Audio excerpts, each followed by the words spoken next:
দক্ষিণ লেবাননের কাফার তেবনিত গ্রাম। হঠাৎ আকাশ ভেঙে পড়ল রকেটের বৃষ্টি, সঙ্গে একটি বিস্ফোরকবাহী ড্রোন। ইসরায়েলি সামরিক ঘাঁটি কেঁপে উঠল, ধোঁয়া, আগুন, আর্তনাদ। যখন ধুলো সরল, একজন 21 বছরের তরুণ কমান্ডো আর নেই। 13 জন আহত, 2 জনের অবস্থা আশঙ্কাজনক। ওয়াশিংটনে তখন উৎসবের আমেজ, ইরান আমেরিকা শান্তি চুক্তির উল্লাস। কিন্তু লেবানন ইসরায়েল সীমান্তে সেই উল্লাসের কোনো প্রতিধ্বনি নেই, সেখানেই শুধু বারুদের গন্ধ। এই দুই বাস্তবতা একসঙ্গে কিভাবে চলছে, আর এই পুরো সমীকরণে ইরানের ভূমিকাটা আসলে কি? এক রাতে দুটো হামলা, হিজবুল্লাহর বার্তা কি? একই রাতে একই গ্রামে পরপর দুটি আঘাত। প্রথমে হিজবুল্লাহ ড্রোন ও ক্ষেপণাস্ত্র আঘাত করল ইসরায়েলি ট্যাঙ্কে। 4 জন সেনা নিহত হলেন। নিহতদের মধ্যে ছিলেন 52তম ব্যাটালিয়নের কমান্ডার লেফটেন্যান্ট কর্নেল দোর গাদালিয়া বেন সিমহন। একটি ব্যাটালিয়নের কমান্ডার মাঠে মারা গেছেন, এটা সাধারণ ঘটনা নয়। কয়েক ঘন্টা পরেই দ্বিতীয় হামলা, এবার রকেট ও ড্রোনের সমন্বিত আক্রমণ। নিহত হলেন 21 বছরের sergeant Nir Ben Afri, elite Maglan commando ইউনিটের একজন। পরপর দুটো হামলা, একই এলাকায়, একই পদ্ধতিতে। এটা কোনো আকস্মিক ঘটনা নয়, এটা পরিকল্পিত বার্তা। হিজবুল্লাহ বলছে, আমরা আছি, আমরা পারি, আর আমরা থামবো না। ইসরায়েল কেন এত ক্ষুব্ধ? ইরান আমেরিকা চুক্তির খবর যখন এলো, ইসরায়েলের প্রতিক্রিয়া ছিল প্রকাশ্য অসন্তোষের। কারণটা সহজ, ইসরায়েলের দৃষ্টিতে হিজবুল্লাহ হলো ইরানের হাত। তেহরান যতদিন হিজবুল্লাহকে অর্থ, অস্ত্র আর রাজনৈতিক সমর্থন দিয়ে যাবে, ততদিন লেবানন সীমান্ত কখনো শান্ত হবে না। ইরানের সঙ্গে আমেরিকার চুক্তি হলেই কি হিজবুল্লাহ নিষ্ক্রিয় হয়ে যাবে? জেরুজালেমের উত্তর, না। তাই ওয়াশিংটন যখন তেহরানের সঙ্গে মেলামেশায় ব্যস্ত, ইসরায়েল তখন উত্তর সীমান্তে মনোযোগ দিল আরো বেশি করে। বৈরুতে হিজবুল্লাহর অবকাঠামোতে আঘাত করলো, নাবাতিয়া এলাকায় পাল্টা হামলা চালালো। কিন্তু এখানেই ঘটল বড় চমক। ওয়াশিংটন জেরুজালেম ফাটল, যেটা কেউ আশা করেনি। হোয়াইট হাউসের সংবাদ সম্মেলনে দাঁড়িয়ে মার্কিন ভাইস প্রেসিডেন্ট জেডি ভ্যান্স ইসরায়েলের বৈরুত হামলার সরাসরি সমালোচনা করলেন। বললেন, এই ধরনের অভিযান ইরানের সঙ্গে যে ভঙ্গুর কূটনৈতিক প্রক্রিয়া চলছে সেটাকে ক্ষতিগ্রস্ত করছে। একই সঙ্গে সতর্ক করলেন, ইসরায়েল যেন প্রকাশ্যে এই চুক্তির বিরোধিতা না করে। এই মুহূর্তটা ঐতিহাসিক। ট্রাম্প প্রশাসন ইসরায়েলের সবচেয়ে ঘনিষ্ঠ মিত্র হিসেবে পরিচিত। সেই প্রশাসনের দ্বিতীয় সর্বোচ্চ ব্যক্তি প্রকাশ্যে ইসরায়েলকে সংযত হতে বলছেন। এটা শুধু কূটনৈতিক ভাষা নয়, এটা একটি স্পষ্ট সংকেত। ওয়াশিংটন এখন ইরানের সঙ্গে বৃহত্তর স্থিতিশীলতাকে প্রাধান্য দিচ্ছে, আর সেই লক্ষ্যে প্রয়োজন ইসরায়েলের উপরও চাপ দিতে রাজি। এই বাস্তবতাটা বুঝতে হলে তেহরানের দিক থেকে দেখতে হবে। ইরান আমেরিকা চুক্তিকে অনেকে শুধু দুটো দেশের মধ্যকার দ্বিপক্ষীয় বিষয় হিসেবে দেখছেন, কিন্তু এর প্রভাব অনেক গভীর। এই চুক্তির ফলে ইরান আন্তর্জাতিক মঞ্চে একটা বৈধতা পেলেও আমেরিকা স্বীকার করে নিল যে ইরানকে বাদ দিয়ে মধ্যপ্রাচ্যের সমস্যা সমাধান সম্ভব নয়। এটা ইরানের কূটনৈতিক জয়। একই সময়ে হিজবুল্লাহ লেবাননে সক্রিয় থাকছে। ইরান সরাসরি যুদ্ধ করছে না, কিন্তু তার প্রভাব বলয় কমছেও না, বরং ইসরায়েল এখন দুই দিক থেকে চাপে। একদিকে উত্তর সীমান্তে হিজবুল্লাহ, অন্যদিকে পশ্চিমা মিত্রদের সংযত হওয়ার চাপ।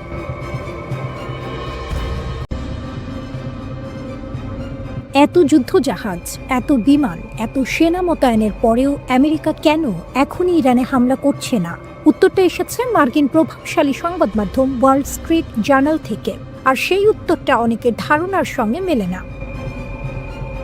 বাস্তবতা হলো, আমেরিকা পুরোপুরি প্রস্তুত নয়। ইরান ও যুক্তরাষ্ট্রের মধ্যে উত্তেজনা এখন চরমে। মধ্যপ্রাচ্যে একের পর এক মার্কিন যুদ্ধ সরঞ্জাম নামছে। যুদ্ধ বিমানবাহী রণতরী, ডেস্ট্রয়ার, সাবমেরিন সবই হাজির। মার্কিন প্রেসিডেন্ট ডোনাল্ড ট্রাম্প এই বহরকে বলেছেন একটি বিশাল ও সুন্দর নৌবহর। এই বহরের নেতৃত্বে রয়েছে ইউএসএস আব্রাহাম লিঙ্কন, পরমাণু শক্তি চালিত যুদ্ধ বিমানবাহী রণতরী। অনেকে ভাবছেন এবার বুঝি যুদ্ধ নিশ্চিত, কিন্তু ওয়াল স্ট্রিট জার্নাল বলছে খুব শিগগির ইরানে হামলা হচ্ছে না। কেন? কারণ একটাই, ইরানের পাল্টা হামলার ভয়। WSJ অজ্ঞাতনামা মার্কিন কর্মকর্তাদের উদ্ধৃতি দিয়ে জানিয়েছে, যদি আমেরিকা ইরানে হামলা চালায় তাহলে ইরান সরাসরি বা পরোক্ষভাবে ভয়াবহ প্রতিশোধ নিতে পারে। আর সেই প্রতিশোধের লক্ষ্য কি হবে? ইসরায়েল, মধ্যপ্রাচ্য মার্কিন সেনাঘাঁটি, আরব দেশগুলোর ভেতরে থাকা মার্কিন স্বার্থ। এখানেই আমেরিকার দুর্বল জায়গা। বর্তমানে মধ্যপ্রাচ্যে থাকা অনেক মার্কিন ঘাঁটি ইরানের ব্যালিস্টিক ও ক্রুজ ক্ষেপণাস্ত্রের আওতায়। এই ঘাঁটিগুলো পুরোপুরি পুরোপুরি সুরক্ষিত না হওয়া পর্যন্ত ওয়াশিংটন হামলার ঝুঁকি নিতে চাইছে না। এ কারণেই পেন্টাগন এখন ব্যস্ত অন্য কাজে। জর্ডান, কুয়েত, বাহরাইন, সৌদি আরব, কাতার এই দেশগুলোতে একের পর এক থার্ড ও প্যাট্রিয়ট এয়ার ডিফেন্স সিস্টেম মোতায়েন করা হচ্ছে। সহজ ভাষায় বললে আমেরিকা এখন আকাশে ঢাল তুলছে, কারণ তারা জানে ইরানের সবচেয়ে বড় শক্তি তার মিসাইল ক্ষমতা। এটা কোনো অনুমান নয়, এর বাস্তব উদাহরণ আছে। গত বছরের জুনে যুক্তরাষ্ট্র ও ইসরায়েল ইরানের কয়েকটি পারমাণবিক স্থাপনায় হামলা চালিয়েছিল। জবাবে কি করেছিল ইরান? ইসরায়েলে হামলা, কাতারের আল উদেইদ মার্কিন ঘাঁটিতে ক্ষেপণাস্ত্র হামলা। হ্যাঁ, ক্ষয়ক্ষতি তখন সীমিত ছিল। কেন?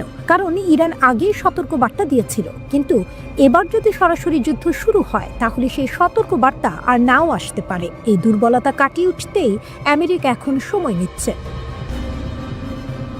অন্যদিকে ইরানের সর্বোচ্চ নেতা আয়াতুল্লাহ আলী খামেনি স্পষ্ট হুঁশিয়ারি দিয়েছেন, আমেরিকা যদি যুদ্ধ শুরু করে তা পুরো মধ্যপ্রাচ্য জুড়ে ছড়িয়ে পড়া আঞ্চলিক যুদ্ধে রূপ নেবে। ট্রাম্প এই মন্তব্যে হালকা প্রতিক্রিয়া দেখিয়ে বলেন, অবশ্যই তিনি এমন কথাই বলবেন। কিন্তু লক্ষ্য করার বিষয়, ট্রাম্প একেবারে যুদ্ধের দরজা বন্ধও করেননি, তিনি কূটনীতির পথ খোলা রাখার ইঙ্গিত দিয়েছেন। এই ইঙ্গিত আরও পরিষ্কার হয়েছে ইরানের সর্বোচ্চ জাতীয় নিরাপত্তা পরিষদের প্রধান আলী লারিজানির বক্তব্যে। তিনি বলেছেন, যুক্তরাষ্ট্রের সঙ্গে আলোচনায় কিছু অগ্রগতি হচ্ছে, রাশিয়াও মাঠে নেমেছে। মস্কো সতর্ক করে বলেছে, যে কোনো সামরিক পদক্ষেপ পুরো অঞ্চলকে ভয়াবহ অস্থিরতার দিকে ঠেলে দিতে পারে। সব মিলিয়ে ছবিটা খুব পরিষ্কার।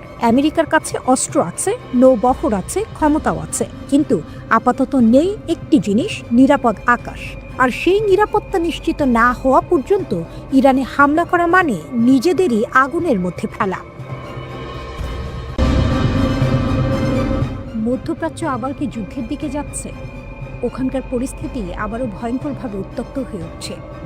যুক্তরাষ্ট্রকে ইরানের সামরিক হামলার প্রস্তুতি নিচ্ছে। যদি নেয়, তার প্রভাব কি হবে শুধু ইরান নয়, পুরো বিশ্বের উপর? প্রথমেই আসি রাশিয়ার সতর্কবার্তায়।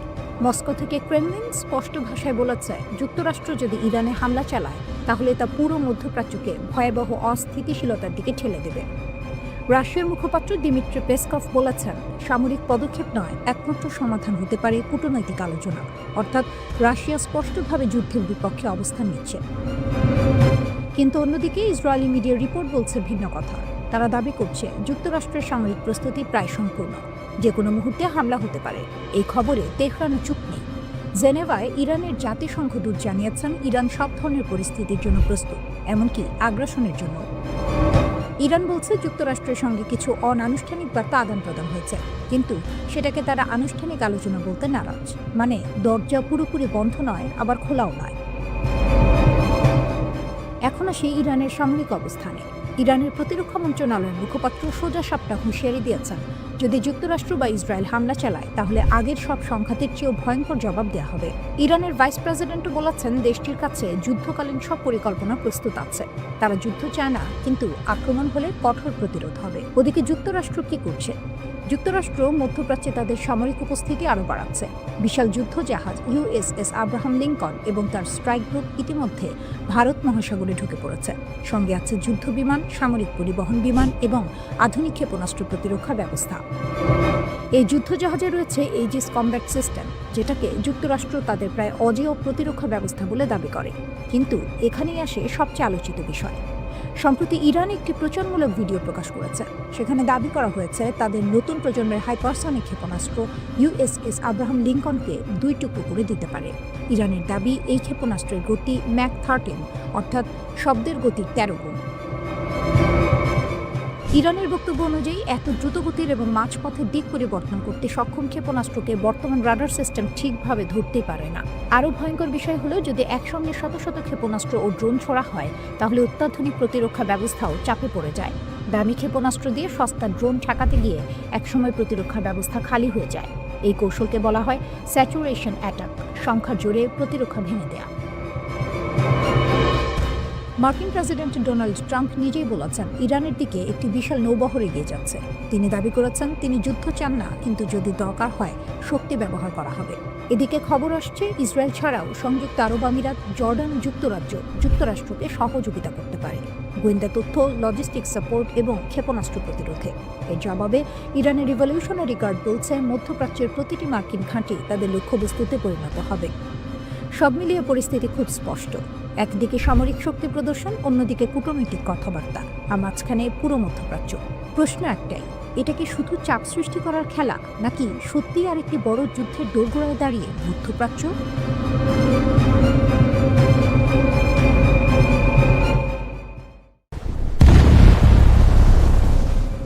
একটি ছোট ভিডিও, কয়েক সেকেন্ডের।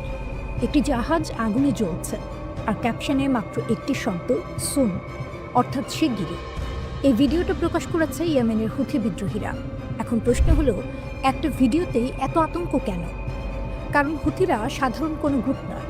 গত 2 বছরে তারা লোহিত সাগরে 100-র বেশি হামলা চালিয়েছে বাণিজ্যিক ও সামরিক জাহাজের ওপর।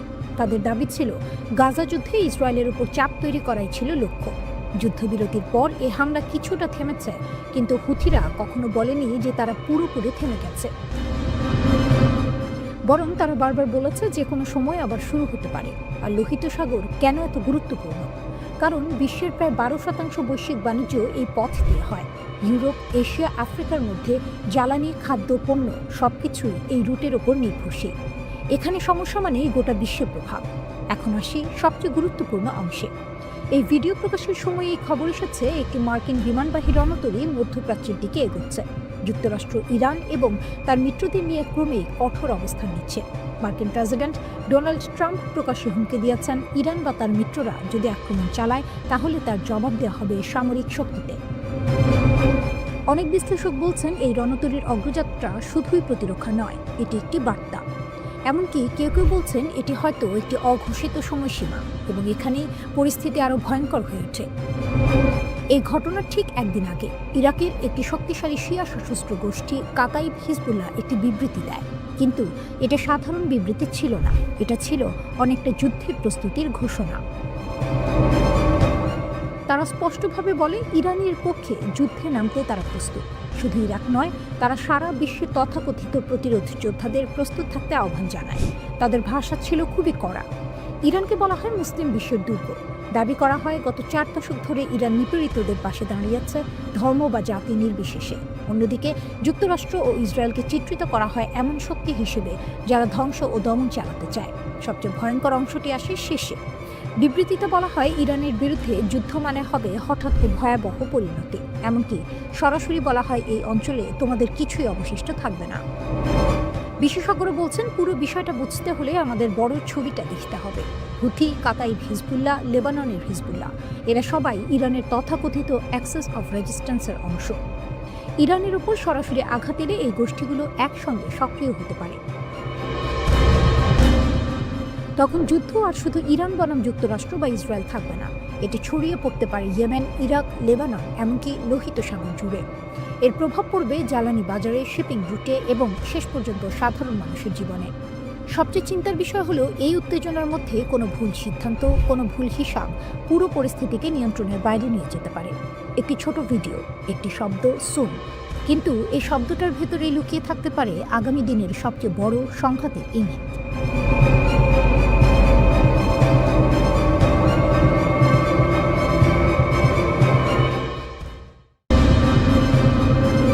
মধ্যপ্রাচ্যে মার্কিন নৌবহর, ইরানের বিরুদ্ধে আবার কি যুদ্ধের প্রস্তুতি?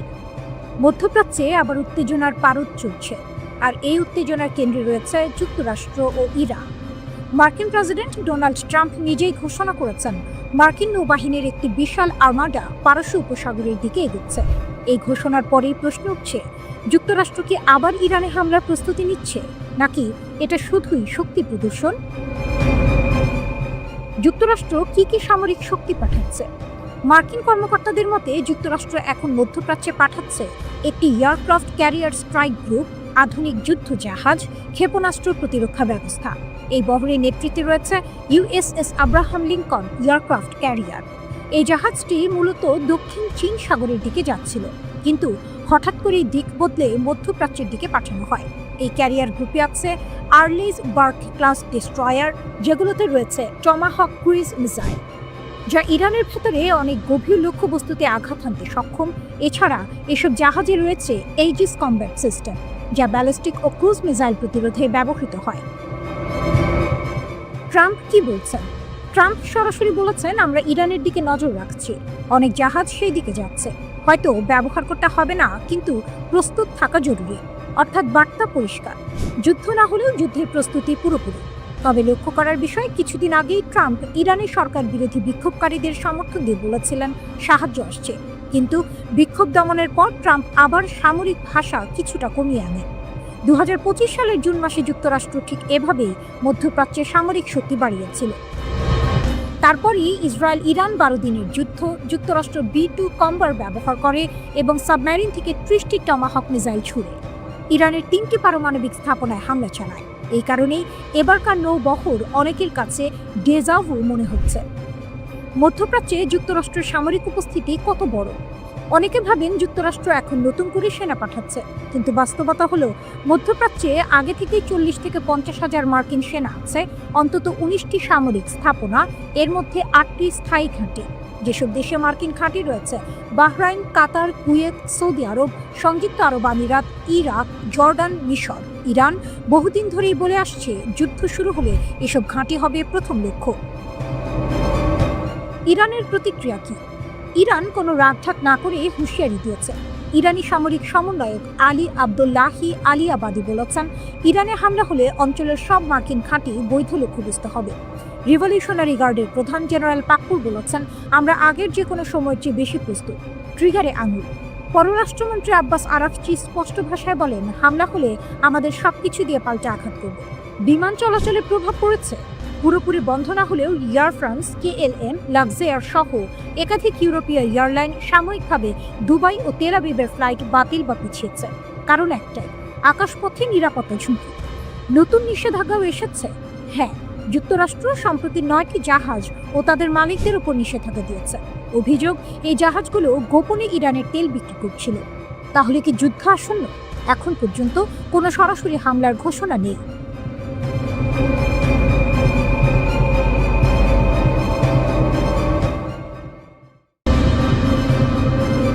মধ্যপ্রাচ্য এখন এমন একটি অবস্থানে দাঁড়িয়ে আছে, যেখানে একটি ছোট আঘাতও ভয়াবহ বিস্ফোরণে রূপ নিতে পারে। পরিস্থিতিটা অনেকটা এমন একটা আগ্নেয়গিরি, যেটা ভেতরে ভেতরে ফুটছে, শুধু ফেটে পড়ার অপেক্ষা। এই প্রেক্ষাপটে যদি ইরানে কোনো সামরিক হামলা হয়, তাহলে সেটাকে শুধু একটি দেশের উপর আক্রমণ হিসেবে দেখা যাবে না। ইরানে হামলা মানে পুরো মধ্যপ্রাচ্যে যুদ্ধের অ্যালার্ম বেজে ওঠা। ইরান এই ব্যাপারে একদম পরিষ্কার অবস্থান নিয়েছে। দেশটির শীর্ষ নেতারা বারবার বলেছেন, সীমা পেরোলেই পাল্টা জবাব আসবে, আর সেটা হবে বহুমুখী ও বিধ্বংসী। ইরানের পার্লামেন্ট স্পিকার মোহাম্মদ বাকির কালিবাফ সরাসরি যুক্তরাষ্ট্রকে উদ্দেশ্য করে এই হুঁশিয়ারি দিয়েছেন। এমন এক সময় এই বক্তব্য এলো যখন ইরানের ভেতরে সরকার বিরোধী বিক্ষোভ চলছে এবং বাইরের চাপও বাড়ছে। কালিবাফ বলেন, আমেরিকা যদি ইরানে নতুন করে সামরিক হামলার পথ বেছে নেয়, তাহলে শুধু ইসরায়েল নয়, মধ্যপ্রাচ্যে থাকা মার্কিন সামরিক ঘাঁটি ও নৌ পরিবহন কেন্দ্রগুলো ইরানের বৈধ লক্ষ্যবস্তুতে পরিণত হবে। এটা খুবই গুরুত্বপূর্ণ একটি বক্তব্য, কারণ এখানে তিনি শুধু ইসরায়েলের কথা বলেননি, তিনি ইঙ্গিত দিয়েছেন কাতার, সৌদি আরব, কুয়েত ও বাহরাইনে থাকা মার্কিন সামরিক ঘাঁটিগুলোর দিকে। এই দেশগুলো দীর্ঘদিন ধরেই যুক্তরাষ্ট্রের ঘনিষ্ঠ মিত্র। এখান থেকেই মধ্যপ্রাচ্যে অনেক মার্কিন সামরিক অভিযান পরিচালিত হয়। ইরানের বক্তব্য খুব স্পষ্ট, যদি এই ঘাঁটিগুলো ব্যবহার করে ইরানে হামলা চালানো হয়, তাহলে সেগুলোকেও আঘাতের আওতায় আনা হবে। এখন প্রশ্ন হলো, ইরান কি সত্যি এটা করতে পারবে? বিশেষজ্ঞদের মতে ইরানের সামরিক সক্ষমতা হালকাভাবে নেওয়ার সুযোগ নেই।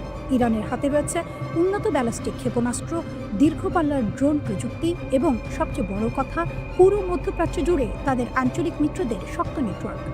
লেবাননে হিজবুল্লাহ, ইয়েমেনে হুথি, ইরাকের সশস্ত্র গোষ্ঠী, সব মিলিয়ে ইরান এমন একটি অবস্থানে আছে যেখানে চাইলে তারা একসাথে একাধিক ফ্রন্টে চাপ তৈরি করতে পারে। এ কারণেই সামরিক বিশ্লেষকরা বলছেন, ইরানে হামলা হলে সেটা কখনোই সীমিত থাকবে না, সংঘাত ছড়িয়ে পড়বে পুরো অঞ্চলে। তেলের বাজার অস্থির হবে, নৌপথে ঝুঁকির মুখে পড়বে এবং বিশ্ব অর্থনীতিতেও বড় প্রভাব পড়তে পারে। তবে এখানে একটি গুরুত্বপূর্ণ বিষয় আছে, ইরান যে এত কড়া ভাষায় হুঁশিয়ারি দিচ্ছে, তা যুদ্ধ শুরু করার জন্য নয়, বরং যুদ্ধ ঠেকানোর কৌশল হিসেবেই দেখছেন অনেক বিশ্লেষক। ইরানের দৃষ্টিতে যুক্তরাষ্ট্র ও ইসরায়েল তাদের নিরাপত্তার সবচেয়ে বড় হুমকি, কারণ মধ্যপ্রাচ্যের বিভিন্ন দেশে থাকা মার্কিন ঘাঁটি ও নৌবহর ব্যবহার করেই ইরানের বিরুদ্ধে হামলা চালানো হতে পারে। তাই ইরান আগেই পরিষ্কার করে দিচ্ছে, আমাদের ভূখণ্ডে আঘাত এলে সেই হামলার উৎস ও সহযোগী সবাই বৈধ লক্ষ্য হবে। এর পেছনে আরেকটি রাজনৈতিক হিসাবও আছে। দেশের ভেতরে বিক্ষোভ ও চাপের সময় বাইরের হুমকি সামনে এনে জাতীয় সংহতি জোরদার করা, এটা বহু রাষ্ট্রই করে থাকে। ইরানের ক্ষেত্রেও বিষয়টি ব্যতিক্রম নয় বলে মনে করছেন বিশ্লেষকরা। সব মিলিয়ে বলা যায়, মধ্যপ্রাচ্য এখন চরম উত্তেজনার এক বিপজ্জনক মোড়ে দাঁড়িয়ে। একটি ভুল সিদ্ধান্ত, একটি অপ্রয়োজনীয় আঘাত, আর তাতেই গোটা অঞ্চল ঢুকে যেতে পারে এমন এক সংঘাতে যার আগুন ছড়িয়ে পড়বে অনেক দূর পর্যন্ত। এই আগ্নেয়গিরি কি ফাটবে, নাকি শেষ মুহূর্তে কেউ ব্রেক টানবে? তৃতীয় বিশ্বযুদ্ধ কি সত্যিই আসছে? শুরু হবে কোথা থেকে, ইউরোপ না মধ্যপ্রাচ্য? সাম্প্রতিক সময়ের আন্তর্জাতিক রাজনীতি দেখলে একটি শব্দ বারবার কানে আসছে, তৃতীয় বিশ্বযুদ্ধ। অনেক বিশ্লেষক, কূটনীতিক ও গবেষক এখন একটাই প্রশ্নের উত্তর খুঁজছেন, এই যুদ্ধ যদি সত্যিই শুরু হয় তাহলে শুরু হবে কোথা থেকে, ইউরোপ নাকি মধ্যপ্রাচ্য? এই আলোচনার কেন্দ্রবিন্দুতে উঠে এসেছে মধ্যপ্রাচ্য, বিশেষ করে ইরান। কারণ এখানে শুধু আঞ্চলিক সংঘাত নয়, মুখোমুখি অবস্থানে রয়েছে বিশ্বের বড় বড় শক্তি। এক পাশে রয়েছে যুক্তরাষ্ট্র ও তার মিত্র দেশগুলো, ব্রিটেন, ফ্রান্স, ইসরায়েল এবং কিছু উপসাগরীয় রাষ্ট্র। অন্য পাশে রয়েছে ইরান, যাদের পেছনে নৈতিক ও কৌশলগত সমর্থন দিচ্ছে রাশিয়া ও চীন। এই শক্তির মেরুকরণে বিশ্লেষকদের ভয় বাড়াচ্ছে। কেন ইরানকে ঘিরে সবচেয়ে বড় আশঙ্কা? ইরান ও যুক্তরাষ্ট্রের মধ্যে উত্তেজনা নতুন নয়, কিন্তু সাম্প্রতিক সময়ে এই উত্তেজনা আবার বিপজ্জনক পর্যায়ে পৌঁছেছে। বিশেষ করে ডোনাল্ড ট্রাম্পের আগ্রাসী বক্তব্য ও কৌশল পরিস্থিতিকে আরও জটিল করে তুলেছে বলে মনে করছেন বিশ্লেষকরা। ইরানের ওপর বড় ধরনের সামরিক হামলা, শীর্ষ নেতাদের লক্ষ্য করে আঘাত অথবা কঠোর অর্থনৈতিক নিষেধাজ্ঞা, এই যে কোনো একটি ঘটনা ঘটলেই পরিস্থিতি ভয়াবহ রূপ নিতে পারে। এবং তখনই আলোচনায় আসে একটি গুরুত্বপূর্ণ নাম, হরমুজ প্রণালী। হরমুজ প্রণালী কেন এত গুরুত্বপূর্ণ? হরমুজ প্রণালী হল বিশ্বের সবচেয়ে গুরুত্বপূর্ণ সামুদ্রিক বাণিজ্য পথগুলোর একটি। এই সরু জলপথ দিয়ে মধ্যপ্রাচ্যের তেল, প্রাকৃতিক গ্যাস, বিশ্বের মোট জ্বালানির একটি বড় অংশ সারা পৃথিবীতে সরবরাহ হয়। সহজ ভাষায় বলে, এই পথ বন্ধ হলে বিশ্ব অর্থনীতি হোঁচট খাবে। ইরান বহুবার হুমকি দিয়েছে, যদি তাদের উপর বড় ধরনের হামলা হয় তাহলে তারা হরমুজ প্রণালী বন্ধ করে দেবে। ইরান কি সত্যিই হরমুজ প্রণালী বন্ধ করতে পারবে? সামরিক শক্তির দিক থেকে ইরান যুক্তরাষ্ট্রের চেয়ে অনেক দুর্বল, তাই তারা চাইলেও দীর্ঘ সময়ের জন্য পুরো প্রণালী সম্পূর্ণ বন্ধ রাখতে পারবে না। কিন্তু এখানেই আসল বিপদ। বিশেষজ্ঞদের মতে ইরান হয়তো পুরো পথ বন্ধ করবে না, কিন্তু জলপথে মাইন পুঁতে রাখতে পারে, ড্রোন হামলা চালাতে পারে, ছোট স্পিডবোট দিয়ে বাণিজ্যিক জাহাজ আটকাতে পারে। এতে করে সামুদ্রিক পথে ভয়াবহ আতঙ্ক তৈরি হবে। এমনকি একটিমাত্র তেলের ট্যাঙ্কার ক্ষতিগ্রস্ত হলেই বিশ্ববাজারে তেলের দাম হঠাৎ আকাশ ছোঁয়া হয়ে যেতে পারে। তখন আমেরিকা কি করবে? বিশেষজ্ঞদের মতে ইরান এমন কিছু করলে যুক্তরাষ্ট্র চুপ থাকবে না। যুক্তরাষ্ট্রের নেতৃত্বে ব্রিটেন, ফ্রান্স এবং মধ্যপ্রাচ্যের কয়েকটি দেশ মিলে একটি শক্তিশালী নৌজোট গঠন করা হবে। মার্কিন পঞ্চম নৌবহর তখন মাইন অপসারণ, বাণিজ্যিক জাহাজ পাহারা, নিরাপদে চলাচল নিশ্চিত, এই কাজগুলো শুরু করবে। এছাড়া তেলের দাম নিয়ন্ত্রণে রাখতে দেশগুলো তাদের জরুরি তেল মজুদ বাজারে ছাড়বে। তাহলে সমস্যা কোথায়? সমস্যা হলো, এত কিছুর পরেও স্থিতিশীলতা ফিরিয়ে আনা সহজ হবে না। কারণ বাজার আতঙ্কিত হলে, বিনিয়োগকারীরা সরে দাঁড়ালে, পরিবহন খরচ বেড়ে গেলে বিশ্ব অর্থনীতি দ্রুত চাপে পড়ে। আর এই চাপই ছোট একটি সংঘাতকে বড় যুদ্ধের দিকে ঠেলে দিতে পারে। তৃতীয় বিশ্বযুদ্ধ আজই শুরু হচ্ছে এমনটা কেউ নিশ্চিত করে বলতে পারছে না, কিন্তু এটুকু স্পষ্ট, মধ্যপ্রাচ্য, বিশেষ করে ইরানকে ঘিরেই সবচেয়ে বড় ঝুঁকি তৈরি হয়েছে। একটি ভুল সিদ্ধান্ত, একটি অতিরিক্ত হামলা কিংবা একটি ভুল হিসাব, এই সব কিছু মিলেই বিশ্বকে ঠেলে দিতে পারে এমন এক সংঘাতে যার মূল্য দিতে হবে পুরো মানব জাতিকে। মধ্যপ্রাচ্যে পরিস্থিতি এখন এমন এক জায়গায় এসে দাঁড়িয়েছে যেখানে কথার লড়াই ধীরে ধীরে যুদ্ধের হুমকিতে রূপ নিচ্ছে। যুক্তরাষ্ট্রের প্রেসিডেন্ট ডোনাল্ড ট্রাম্প আর ইরানের সর্বোচ্চ নেতৃত্ব, দুই পক্ষের ভাষা দিন দিন আরও ভয়ঙ্কর হয়ে উঠছে। সবচেয়ে আগে আসে ট্রাম্পের বক্তব্য। ডোনাল্ড ট্রাম্প স্পষ্ট ভাষায় বলেছেন, যদি আমার বা কোনো মার্কিন প্রেসিডেন্টের কিছু হয় তাহলে পুরো ইরানকে উড়িয়ে দেওয়া হবে। এই কথাটা কোনো কূটনৈতিক সতর্কবার্তা নয়, এটা সরাসরি যুদ্ধের হুমকি। ট্রাম্প বলছেন, তিনি আগেই ইরানকে জানিয়ে রেখেছেন যদি তার উপর হামলা হয় তাহলে ইরান থাকবে না, এমন ভাষাতেই তিনি কথা বলেছেন। তিনি আরও বলেন, একজন প্রেসিডেন্টের দায়িত্ব আরেকজন প্রেসিডেন্টকে রক্ষা করা। তার দাবি, আগে যখন তার বিরুদ্ধে হুমকি দেওয়া হয়েছিল তখন জো বাইডেন চুপ ছিলেন। ট্রাম্প বলেন তিনি হলে এমন হুমকির জবাব ভয়াবহভাবে দিতেন। অন্যদিকে ইরানও এক চুল পিছু হচ্ছে না। ইরানের সশস্ত্র বাহিনীর মুখপাত্র আবুল ফাজল শেখার্জি সরাসরি ট্রাম্পের বক্তব্য উড়িয়ে দিয়েছেন। তার ভাষায়, আমরা ট্রাম্পের হুমকিকে গুরুত্ব দিই না, কিন্তু এর পরপরই তিনি এমন কথা বলেন যা পরিস্থিতিকে আরও বিপজ্জনক করে তোলে। তিনি বলেন, যদি ইরানের সর্বোচ্চ নেতা আয়াতুল্লাহ খামেনির দিকে কেউ হাত তোলে তাহলে সেই হাত শুধু কাটা হবে না, বরং তাদের পুরো দুনিয়া আগুনে জ্বালিয়ে দেওয়া হবে। তিনি স্পষ্ট করে বলেন, এটা শুধু কথার কথা নয়, ইরান তাদের শত্রুদের নিরাপত্তা কেড়ে নেবে, তাদের জন্য পৃথিবীতে কোনো নিরাপদ জায়গা থাকবে না। এখন আসি ইরানের ভেতরের পরিস্থিতিতে। ইরানে বড় বিক্ষোভ হয়েছে। ইরান দাবি করছে এই বিক্ষোভ স্বতঃস্ফূর্ত ছিল না, এর পেছনে ছিল বিদেশি ষড়যন্ত্র। ইরানের রাষ্ট্রীয় গণমাধ্যম প্রেস টিভির দাবি, বিক্ষোভের সময় নিহত কিছু শিশুর শরীর থেকে ইসরায়েলের সামরিক মানের বুলেট পাওয়া গেছে। এক নিরাপত্তা সূত্র বলছে, 2 কিশোরীর শরীরে যে গুলি পাওয়া গেছে তা ইসরায়েলি অস্ত্রের সঙ্গে মিলে যায়। এই তথ্যগুলো সামনে এনে ইরান বলছে, এই হত্যাকাণ্ড কোনো হঠাৎ সহিংসতা নয়, এগুলো পরিকল্পিত হামলা, এর পেছনে ছিল বিদেশি ভাড়াটে যোদ্ধা। ইরানের অভিযোগ এখানেই থামেনি। তারা বলছে, এই ভাড়াটে যোদ্ধাদের কেউ কেউ ইসরায়েলি যুক্তরাষ্ট্রের প্রশিক্ষণপ্রাপ্ত। এদিকে ট্রাম্প আর খামেনির মধ্যে কথা লড়াই আরও তীব্র হচ্ছে। 20 জানুয়ারির এক সাক্ষাৎকারে ট্রাম্প বলেন, যদি তার কিছু হয় তাহলে ইরানকে পৃথিবীর মানচিত্র থেকে মুছে ফেলা হবে। অন্যদিকে ইরানের বিপ্লবী গার্ড বাহিনীর একজন কর্মকর্তা বলেন, খামেনির ওপর হামলা মানে সরাসরি যুদ্ধ, এমন হামলার জবাব হবে ভয়াবহ। এখন সবচেয়ে বড় প্রশ্ন, ট্রাম্প কি সত্যি ইরানে হামলা করবেন? আনুষ্ঠানিকভাবে তিনি কিছু বলেননি, কিন্তু রিপোর্ট বলছে যুক্তরাষ্ট্র এখনও ইরানের বিরুদ্ধে সামরিক পরিকল্পনা তৈরি করছে। মধ্যপ্রাচ্যে মার্কিন সেনা, নৌবহর, আকাশ প্রতিরক্ষা ব্যবস্থা, ট্যাঙ্কার বিমান সবই ধীরে ধীরে বাড়ানো হচ্ছে। একদিকে কথা লড়াই, অন্যদিকে নীরব প্রস্তুতি।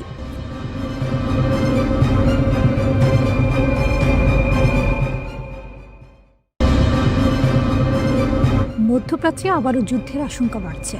পরিস্থিতি ধীরে ধীরে এমন এক জায়গায় যাচ্ছে যেখানে কূটনীতির চেয়ে বেশি কথা বলছে যুদ্ধ জাহাজ, যুদ্ধ বিমান আর ক্ষেপণাস্ত্র। প্রথম ঘটনা, যুক্তরাজ্য তাদের টাইফুন যুদ্ধ বিমান কাতারের আল উদেদ এয়ারবেজে মোতায়েন করেছে। এই ঘাঁটিটি মধ্যপ্রাচ্যে যুক্তরাষ্ট্রের সবচেয়ে গুরুত্বপূর্ণ সামরিক ঘাঁটিগুলোর একটি। 23 জানুয়ারি ব্রিটিশ প্রতিরক্ষা মন্ত্রণালয় বলেছে, এই যুদ্ধ বিমানগুলো ডিফেন্সিভ ক্যাপাসিটি অর্থাৎ প্রতিরক্ষার জন্য পাঠানো হয়েছে। কিন্তু প্রশ্ন হলো, যদি সবকিছু স্বাভাবিক থাকে তাহলে হঠাৎ করে যুদ্ধ বিমান পাঠানোর দরকার কেন? এর উত্তর লুকিয়ে আছে দ্বিতীয় ঘটনায়। যুক্তরাষ্ট্র ও ইরানের মধ্যে উত্তেজনা এখন চরমে। যুক্তরাষ্ট্র মধ্যপ্রাচ্যে একের পর এক সামরিক শক্তি জড়ো করছে। যুক্তরাষ্ট্র ইতিমধ্যে মোতায়েন করেছে বিশাল যুদ্ধজাহাজ ইউএসএস আব্রাহাম লিঙ্কন, এর সঙ্গে পুরো একটি এয়ারক্রাফট ক্যারিয়ার স্ট্রাইক গ্রুপ, অতিরিক্ত কার্গো বিমান, আকাশে জ্বালানি সরবরাহকারী ট্যাঙ্কার বিমান। এই প্রস্তুতিগুলো সাধারণ কোনো মহড়ার মতো নয়, এগুলো স্পষ্ট ইঙ্গিত দিচ্ছে যুক্তরাষ্ট্র সম্ভাব্য বড় সংঘাতের জন্য প্রস্তুত হচ্ছে। এই পরিস্থিতিতে মার্কিন প্রেসিডেন্ট ডোনাল্ড ট্রাম্প নিজেই প্রকাশ্যে বলেছেন, আমাদের একটি বিশাল ফোর্স ইরানের দিকে এগোচ্ছে। এক সাংবাদিক ট্রাম্পকে প্রশ্ন করেছিলেন, ইরান নিয়ে এখন পরিস্থিতি কোথায় দাঁড়িয়ে? আমরা দেখছি যুক্তরাষ্ট্রের বড় বড় সামরিক সম্পদ নজরদারিতে আছে। ট্রাম্পের উত্তর ছিল খুব সরাসরি। তিনি বলেন, যুক্তরাষ্ট্রের অনেক জাহাজ ওই দিকেই যাচ্ছে, একটি বড় নৌবহর প্রস্তুত রাখা হয়েছে। তিনি চান না যেন যুদ্ধ হয়, কিন্তু ইরানকে খুব কাছ থেকে নজরে রাখা হচ্ছে। এরপর ট্রাম্প এমন একটি কথা বলেন যা পরিস্থিতিকে আরও ভয়ঙ্কর করে তোলে। তিনি দাবি করেন, ইরানে 837 জন মানুষকে ফাঁসি দেওয়ার পরিকল্পনা ছিল। তার ভাষায়, এরা বেশিরভাগই তরুণ। তিনি বলেন, তিনি সরাসরি হুমকি দিয়েছেন, যদি এই ফাঁসি কার্যকর করা হয় তাহলে ইরানকে এমনভাবে আঘাত করা হবে যা আগে কখনো হয়নি। ট্রাম্পের দাবি অনুযায়ী ঠিক 1 ঘন্টা আগে ইরান সেই ফাঁসি বাতিল করেছে, স্থগিত নয়, পুরোপুরি বাতিল। এরপর আবার তিনি বলেন, যুক্তরাষ্ট্রের একটি ম্যাসিভ ফ্লিট ইরানের দিকে যাচ্ছে। তিনি আশা করছেন এই শক্তি ব্যবহার করতে হবে না, কিন্তু প্রয়োজনে তারা প্রস্তুত। আরেক সাংবাদিক প্রশ্ন করেন, আপনি কি চান ইরানের সর্বোচ্চ নেতা ক্ষমতা ছাড়ুন বা দেশ ছেড়ে পালান? এই প্রশ্নে ট্রাম্প সরাসরি উত্তর দেননি। তিনি শুধু বলেন, তারা জানে আমরা কি চাই। এরপর আসে সবচেয়ে বিস্ফোরক অংশ। ট্রাম্প বলেন, যুক্তরাষ্ট্র ইতিমধ্যে ইরানের একটি পারমাণবিক স্থাপনায় হামলা চালিয়েছে। তার দাবি অনুযায়ী সে হামলা ছিল সম্পূর্ণ ধ্বংস। তিনি বলেন, ইরান ওই স্থাপনাটি বানাতে 10 বছর সময় নিয়েছিল। আর এখন সেটি পুরোপুরি অকেজো। যদি তারা আবার পারমাণবিক কার্যক্রম শুরু করে, যুক্তরাষ্ট্র আবারও হামলা করবে এবং আরও সহজভাবে। এদিকে ইরানও চুপ নেই। ইরানের শীর্ষ কূটনীতিক আব্বাস আরাকচি স্পষ্ট হুঁশিয়ারি দিয়েছেন, যুক্তরাষ্ট্র যদি হামলা করে, ইরান তার কাছে থাকা সবকিছু দিয়ে পাল্টা জবাব দেবে। একদিকে যুক্তরাষ্ট্র ইসরায়েল সামরিক প্রস্তুতি নিচ্ছে, অন্যদিকে ইরান বলছে আক্রমণ হলে তারা পিছিয়ে থাকবে না। এই মুহূর্তে মধ্যপ্রাচ্য যেন একটি বারুদের স্তূপ। একটি ভুল সিদ্ধান্ত, একটি ভুল হিসাব, আর পুরো অঞ্চল আগুনে জ্বলে উঠতে পারে।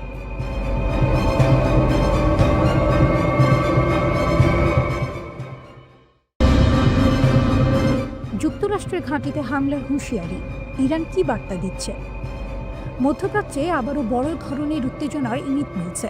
ইরান স্পষ্ট করে জানিয়ে দিয়েছে, যুক্তরাষ্ট্র যদি ইরানের ওপর সামরিক হামলা চালায়, তাহলে তার জবাবে মধ্যপ্রাচ্যের বিভিন্ন দেশে থাকা মার্কিন সামরিক ঘাঁটিগুলো লক্ষ্যবস্তুতে পরিণত হবে। এই সতর্কবার্তা শুধু যুক্তরাষ্ট্রকে নয়, বরং আশেপাশের দেশগুলোকেও জানিয়ে দিয়েছে তেহরান।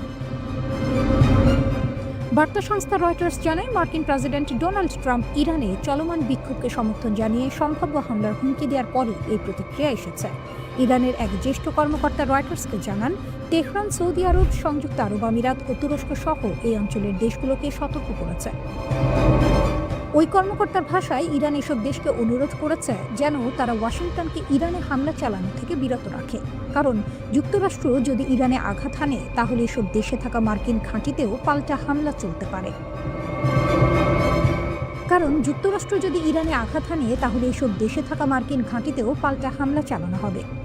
এর মানে খুব পরিষ্কার, ইরান শুধু নিজের ভেতরের যুদ্ধের কথা ভাবছে না, পুরো মধ্যপ্রাচ্যকে এই সংঘাতের সম্ভাব্য ময়দান হিসেবে দেখছে। সরাসরি যোগাযোগ বন্ধ, সংকট আরও গভীর। এই উত্তেজনার আরেকটি গুরুত্বপূর্ণ দিক হল, ইরান ও যুক্তরাষ্ট্রের মধ্যে সরাসরি যোগাযোগ বন্ধ হয়ে গেছে। রয়টার্স জানায়, ইরানের পররাষ্ট্রমন্ত্রী আব্বাস আরাকচি এবং মার্কিন বিশেষ দূত স্টিভ উইটকফের মধ্যে আর কোনো সরাসরি কথা হচ্ছে না। কূটনৈতিক ভাষায় এটি খুবই গুরুত্বপূর্ণ সংকেত। সাধারণত এমন যোগাযোগ চালু থাকলে ভুল বোঝাবুঝি কমে, কিন্তু যোগাযোগ বন্ধ মানে সংকট এখন আরও অনিশ্চিত। একই সময় ইসরায়েলি সূত্রের বরাত দিয়ে রয়টার্স জানাচ্ছে, তেল আবিবের ধারণা ডোনাল্ড ট্রাম্প ইতোমধ্যে ইরানে হস্তক্ষেপের সিদ্ধান্ত নিয়ে ফেলেছেন। যদিও সে হস্তক্ষেপ কবে, কিভাবে, কতটা হবে তা এখনও স্পষ্ট নয়। এই পরিস্থিতির মাঝে কাতারের আল উদেইদ বিমান ঘাঁটি থেকে কিছু মার্কিন সেনাকে নিরাপদ স্থানে সরে যাওয়ার পরামর্শ দেওয়া হয়েছে। আল উদেইদ শুধু একটি ঘাঁটি নয়, এটি যুক্তরাষ্ট্রের সেন্ট্রাল কমান্ডের অন্যতম গুরুত্বপূর্ণ সদর দপ্তর। এখান থেকেই মধ্যপ্রাচ্যের বড় অংশে মার্কিন সামরিক অভিযান পরিচালিত হয়। আইআরজিসির ঘোষণা, আমরা পুরোপুরি প্রস্তুত। এই উত্তেজনার মধ্যে ইরানের ইসলামী বিপ্লবী গার্ড কোরের অ্যারোস্পেস ফোর্স বড় একটি ঘোষণা দিয়েছে। বাহিনীর কমান্ডার ব্রিগেডিয়ার জেনারেল মজিদ মোসাফি বলেছেন, যে কোনো বিদেশি আগ্রাসন মোকাবিলায় তারা এখন সক্ষমতার চূড়ান্ত শিখরে পৌঁছেছে। তার দাবি, 2025 সালের জুনে যুক্তরাষ্ট্র ও ইসরায়েলের সঙ্গে 12 দিনের যে যুদ্ধ হয়েছিল, সেই যুদ্ধ থেকে শিক্ষা নিয়ে ইরান তার প্রতিরক্ষা সরঞ্জাম উৎপাদন কয়েক গুণ বাড়িয়েছে। যুদ্ধের সময় যে দুর্বলতাগুলো ধরা পড়েছিল, সেগুলো নাকি এখন আর নেই। তিনি স্পষ্ট করে বলেন, ইরানে আঘাত হলে মধ্যপ্রাচ্যের মার্কিন ঘাঁটিগুলোতেও হামলা চালানো হবে। এই সব কিছুর পেছনে বড় ভূমিকা রেখেছে ডোনাল্ড ট্রাম্পের সাম্প্রতিক বক্তব্য। তিনি প্রকাশ্যে ইরানি বিক্ষোভকারীদের সরকারি প্রতিষ্ঠানে হামলার আহ্বান জানান এবং বলেন, সহায়তা আসছে। ইরানের দৃষ্টিতে এটি সরাসরি অস্থিরতা উস্কে দেওয়ার চেষ্টা। তাই তেহরান পাল্টা হুঁশিয়ারি দিয়েছে, পুনরায় কোনো আগ্রাসন হলে পশ্চিম এশিয়ায় অবস্থিত মার্কিন ও ইসরায়েলি স্বার্থ সংশ্লিষ্ট সব স্থাপনায় কঠোর আঘাত হানা হবে। সব মিলিয়ে পরিস্থিতি খুবই স্পর্শকাতর। একদিকে যুক্তরাষ্ট্রের হুমকি, অন্যদিকে ইরানের পাল্টা সতর্কবার্তা, যোগাযোগ বন্ধ, সেনা অবস্থান পরিবর্তন আর প্রকাশ্য হুঁশিয়ারি। সব মিলিয়ে বোঝা যায়, মধ্যপ্রাচ্য আবারও বড় ধরনের সংঘাতের ঝুঁকির দিকে এগোচ্ছে।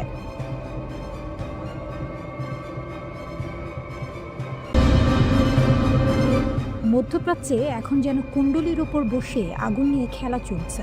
বাইরে থেকে দেখলে মনে হতে পারে সবাই সংযত, সবাই হিসেব করে কথা বলছে, কিন্তু বাস্তবতা হলো যে কোনো সময় ভয়াবহ কিছু ঘটে যেতে পারে। তবুও খেলাটা থামছে না, বরং প্রতিদিনই এই খেলায় নতুন করে ঝুঁকি বাড়ছে। মধ্যপ্রাচ্যে যুক্তরাষ্ট্রের সামরিক শক্তি প্রদর্শন স্পষ্ট করে দিচ্ছে, কিছু একটা বড় ঘটনার প্রস্তুতি চলছে। আর এই উত্তেজনার কেন্দ্রে রয়েছেন দুই প্রভাবশালী নেতা, মার্কিন প্রেসিডেন্ট ডোনাল্ড ট্রাম্প এবং ইরানের সর্বোচ্চ নেতা আয়াতুল্লাহ আলী খামেনি। এই দুই নেতার মধ্যে সম্পর্ক কখনোই স্বাভাবিক ছিল না। তবে এখন সেই সম্পর্ক নতুন, আরও বিপজ্জনক মোড় নিচ্ছে। প্রকাশ্য বাকযুদ্ধ, ব্যক্তিগত আক্রমণ আর সরাসরি হুমকি ইঙ্গিত দিচ্ছে পরোক্ষ কূটনীতি ও সংকেতের যুগ হয়তো শেষের পথে। দ্বন্দ্বটি এগোচ্ছে এক ধরনের এন্ড গেমের দিকে। জানুয়ারির শুরুর দিকে পরিস্থিতি আরও উত্তপ্ত হয়। এরপর মার্কিন প্রেসিডেন্ট ডোনাল্ড ট্রাম্প সরাসরি আয়াতুল্লাহ খামেনির শাসন ক্ষমতা নিয়ে প্রশ্ন তোলেন। পলিটিকোকে দেয়া এক সাক্ষাৎকারে তিনি খামেনিকে অসুস্থ মানুষ বলে আখ্যা দেন। ট্রাম্পের ভাষায় ইরানের নতুন নেতৃত্ব খোঁজার সময় এসেছে।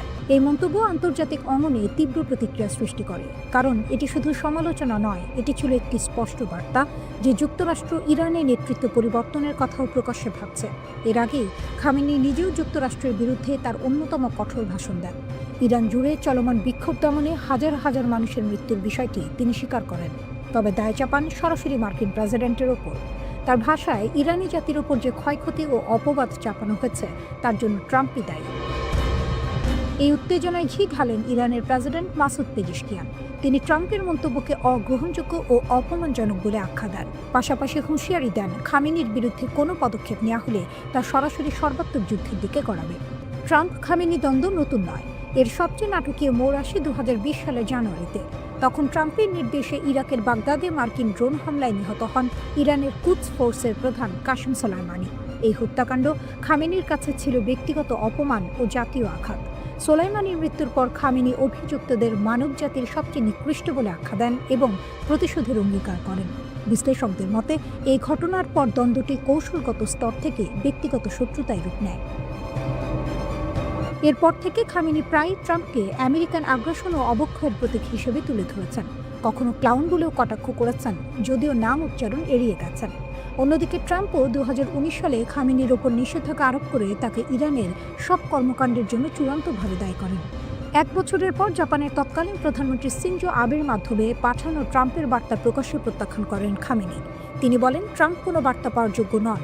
আন্তর্জাতিক অঙ্গনে এটি বড় কূটনৈতিক অপমান হিসেবে দেখা হয়। ট্রাম্পের দ্বিতীয় মেয়াদে ক্ষমতায় ফেরার পর এই বাকযুদ্ধ আরও সরাসরি ও ঘন ঘন হচ্ছে। বিশেষ করে ইরান ইসরায়েল যুদ্ধের সময় উত্তেজনা চরমে ওঠে। এক পর্যায়ে ট্রাম্প সামাজিক মাধ্যমে লেখেন, আমরা জানি তথাকথিত সুপ্রিম লিডার কোথায় লুকিয়ে আছেন। তিনি সহজ লক্ষ্য, কিন্তু আপাতত আমরা তাকে সরাচ্ছি না। জবাবে খামেনি ট্রাম্পকে ফেরাউন ও নমরুদের মতো স্বৈরশাসকদের সঙ্গে তুলনা করেন।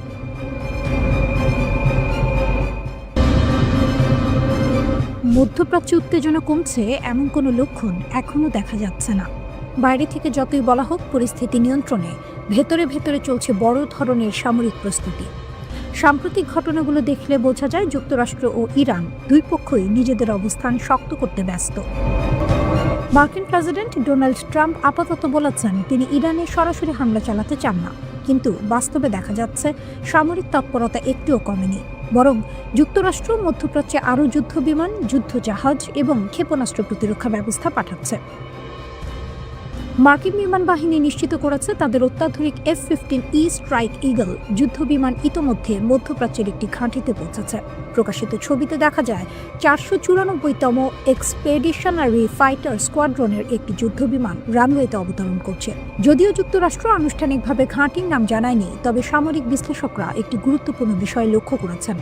সামরিক পরিবহন বিমান C-17 গ্লোবমাস্টার 3 এর উড়াল পথ বিশ্লেষণ করে ধারণা করা হচ্ছে এই যুদ্ধ বিমানগুলো সম্ভবত জর্ডনের মুওয়াফাক সালতি বিমান ঘাঁটিতে মোতায়েন করা হয়েছে। এই ঘাঁটি ইরানের খুব কাছাকাছি হওয়ায় এটি কৌশলগতভাবে অত্যন্ত গুরুত্বপূর্ণ। এদিকে শুধু আকাশপথেই নয়, সমুদ্রপথেও যুক্তরাষ্ট্র শক্তি প্রদর্শন করছে। মার্কিন নৌবাহিনীর শক্তিশালী বিমানবাহী রণতরী USS আব্রাহাম লিঙ্কন ইতোমধ্যে পশ্চিম প্রশান্ত মহাসাগর ছেড়ে মালাক্কা প্রণালী অতিক্রম করেছে এবং মধ্যপ্রাচ্যের দিকে এগোচ্ছে। এটি যুক্তরাষ্ট্রের নিমিটাস শ্রেণীর একটি বিশাল বিমানবাহী রণতরী, যেখানে একসঙ্গে ডজনের বেশি যুদ্ধবিমান পরিচালনা করা যায়। বিশ্লেষকদের মতে এই রণতরী পাঠানোর উদ্দেশ্য শুধু সামরিক নয়, বরং এটি ইরানের জন্য একটি স্পষ্ট রাজনৈতিক ও কৌশলগত বার্তা, আমরা প্রস্তুত আছি। শুধু একটি রণতরী নয়, মার্কিন নৌবাহিনীর তথ্য অনুযায়ী USS রুজভেল্ট, USS মিচার এবং USS ম্যাকফল এই 3টি ডেস্ট্রয়ার ইতোমধ্যে মধ্যপ্রাচ্যে মোতায়েন রয়েছে। এই যুদ্ধজাহাজগুলো আকাশ ও ক্ষেপণাস্ত্র প্রতিরক্ষায় অত্যন্ত গুরুত্বপূর্ণ ভূমিকা রাখতে পারে, বিশেষ করে ড্রোন ও ব্যালিস্টিক ক্ষেপণাস্ত্র হামলা ঠেকাতে। এছাড়াও যুক্তরাষ্ট্র মধ্যপ্রাচ্যে আরও প্যাট্রিয়ট এবং থার্ড ক্ষেপণাস্ত্র প্রতিরক্ষা ব্যবস্থা পাঠানোর চূড়ান্ত সিদ্ধান্ত নিয়েছে। এই ব্যবস্থা মূলত ইরানের মতো দেশের দীর্ঘ পাল্লার ক্ষেপণাস্ত্র মোকাবিলার জন্য ব্যবহার করা হয়। কিন্তু প্রশ্ন হলো, এত সামরিক প্রস্তুতির কারণ কি? এর পেছনে বড় একটি কারণ হচ্ছে ইরানের অভ্যন্তরীণ পরিস্থিতি। দেশটিতে চলমান বিক্ষোভ দমনে ইরানি সরকারের কঠোর অভিযানে ব্যাপক প্রাণহানির অভিযোগ উঠেছে। যুক্তরাষ্ট্র ভিত্তিক মানবাধিকার সংস্থা human rights activist news agency জানিয়েছে, বিক্ষোভের 25তম দিনে নিশ্চিতভাবে নিহতের সংখ্যা প্রায় 4,900 জন ছাড়িয়ে গেছে। আরও হাজার হাজার মৃত্যুর তথ্য যাচাই বাছাই চলছে। এই পরিস্থিতি নিয়ে মার্কিন প্রেসিডেন্ট ট্রাম্প বলেছেন, ইরান সরকার নাকি শত শত মানুষকে ফাঁসি দেওয়ার পরিকল্পনা করছিল। যুক্তরাষ্ট্র এর তীব্র বিরোধিতা করেছে। ট্রাম্প হুঁশিয়ারি দিয়ে বলেন, যদি সেটা হতো তাহলে সেটা তাদের জন্য খুবই খারাপ দিন হতো।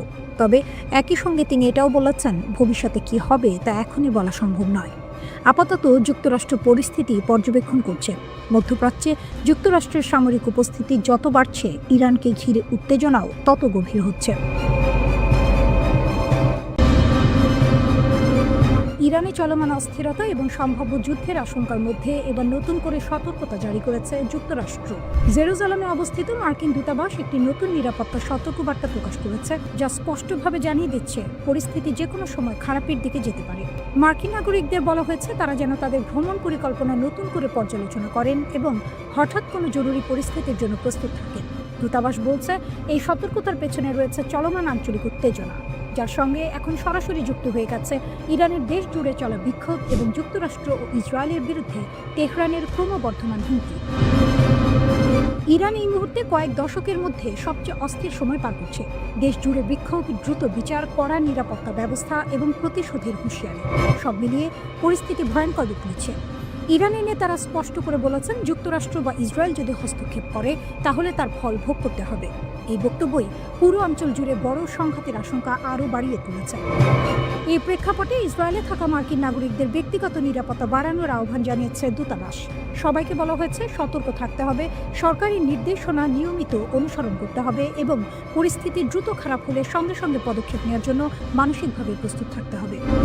মার্কিন নাগরিকদের স্টেপ বা স্মার্ট ট্রাভেলার এনরোলমেন্ট প্রোগ্রামে নাম লেখানোর পরামর্শ দেওয়া হয়েছে, যাতে জরুরি অবস্থায় দ্রুত যোগাযোগ করা যায়। পাশাপাশি পাসপোর্ট যেন হালনাগাদ থাকে সেই বিষয়েও গুরুত্ব দেওয়া হয়েছে, কারণ হঠাৎ করেই দেশ ছাড়ার প্রয়োজন হতে পারে। এর আগেই মার্কিন পররাষ্ট্র দপ্তর আরও কঠোর একটি সতর্কতা জারি করেছে। ইরানে থাকা সব মার্কিন নাগরিককে অবিলম্বে দেশ ছাড়তে বলা হয়েছে। ভাষাটি ছিল খুবই কঠিন এবং সরাসরি। বলা হয়েছে, কোনো ধরনের সাহায্য, সুরক্ষা বা উদ্ধার অভিযান আশা করা যাবে না। অর্থাৎ যদি কেউ সমস্যায় পড়ে, যুক্তরাষ্ট্র কিছুই করতে পারবে না। এখনই ইরান ছাড়ে, এই বার্তায় কার্যত পৌঁছে দেওয়া হয়েছে মার্কিন নাগরিকদের কাছে। ইরানে চলমান বিক্ষোভ ইতিমধ্যেই ভয়াবহ রূপ নিয়েছে। পুলিশের সঙ্গে সংঘর্ষে বহু মানুষ নিহত হয়েছে। সরকার ব্যাপক ধরপাকড় শুরু করেছে। দেশের বড় অংশে ইন্টারনেট ও মোবাইল নেটওয়ার্ক বন্ধ করে দেওয়া হয়েছে। সরকারের দাবি, এসব বিক্ষোভ বিদেশি শক্তির উস্কানিতে হচ্ছে। মার্কিন ভার্চুয়াল দূতাবাস জানিয়েছে, এমনকি শুধু আমেরিকান পাসপোর্ট বহন করাও গ্রেপ্তারের কারণ হতে পারে। দ্বৈত নাগরিকদের বলা হয়েছে তারা যেন শুধু ইরানি পাসপোর্ট ব্যবহার করে দেশ ছাড়েন। যারা দেশ ছাড়তে পারছেন না তাদের নিরাপদ জায়গায় আশ্রয় নেওয়া এবং খাবার, পানি, ঔষধ মজুত রাখার পরামর্শ দেওয়া হয়েছে। এই সংকটের পেছনে রয়েছে যুক্তরাষ্ট্র, ইসরায়েল ও ইরানের মধ্যে দীর্ঘদিনের উত্তেজনা। গত গ্রীষ্মে ইরানের পারমাণবিক স্থাপনায় যুক্তরাষ্ট্র ও ইসরায়েলের হামলার পর থেকেই পরিস্থিতি আরও খারাপ হয়েছে। প্রেসিডেন্ট ডোনাল্ড ট্রাম্প দাবি করেছেন, ইরানকে পারমাণবিক অস্ত্র তৈরি থেকে আটকাতেই এই হামলা করা হয়েছে, যা ইরান অস্বীকার করছে। হোয়াইট হাউস জানিয়েছে, ট্রাম্প সব বিকল্প খোলা রেখেছেন। প্রয়োজনে সামরিক শক্তি ব্যবহার করতেও তিনি পিছপা হবেন না। ইরান পাল্টা হুঁশিয়ারি দিয়েছে, যুক্তরাষ্ট্র বা ইসরায়েল হস্তক্ষেপ করলে তাদের ঘাঁটি ও সেনারা লক্ষ্যবস্তু হবে। একই সঙ্গে ইরান দাবি করেছে তারা বিদেশি গুপ্তচর ও নাশকতার প্রমাণ পেয়েছে।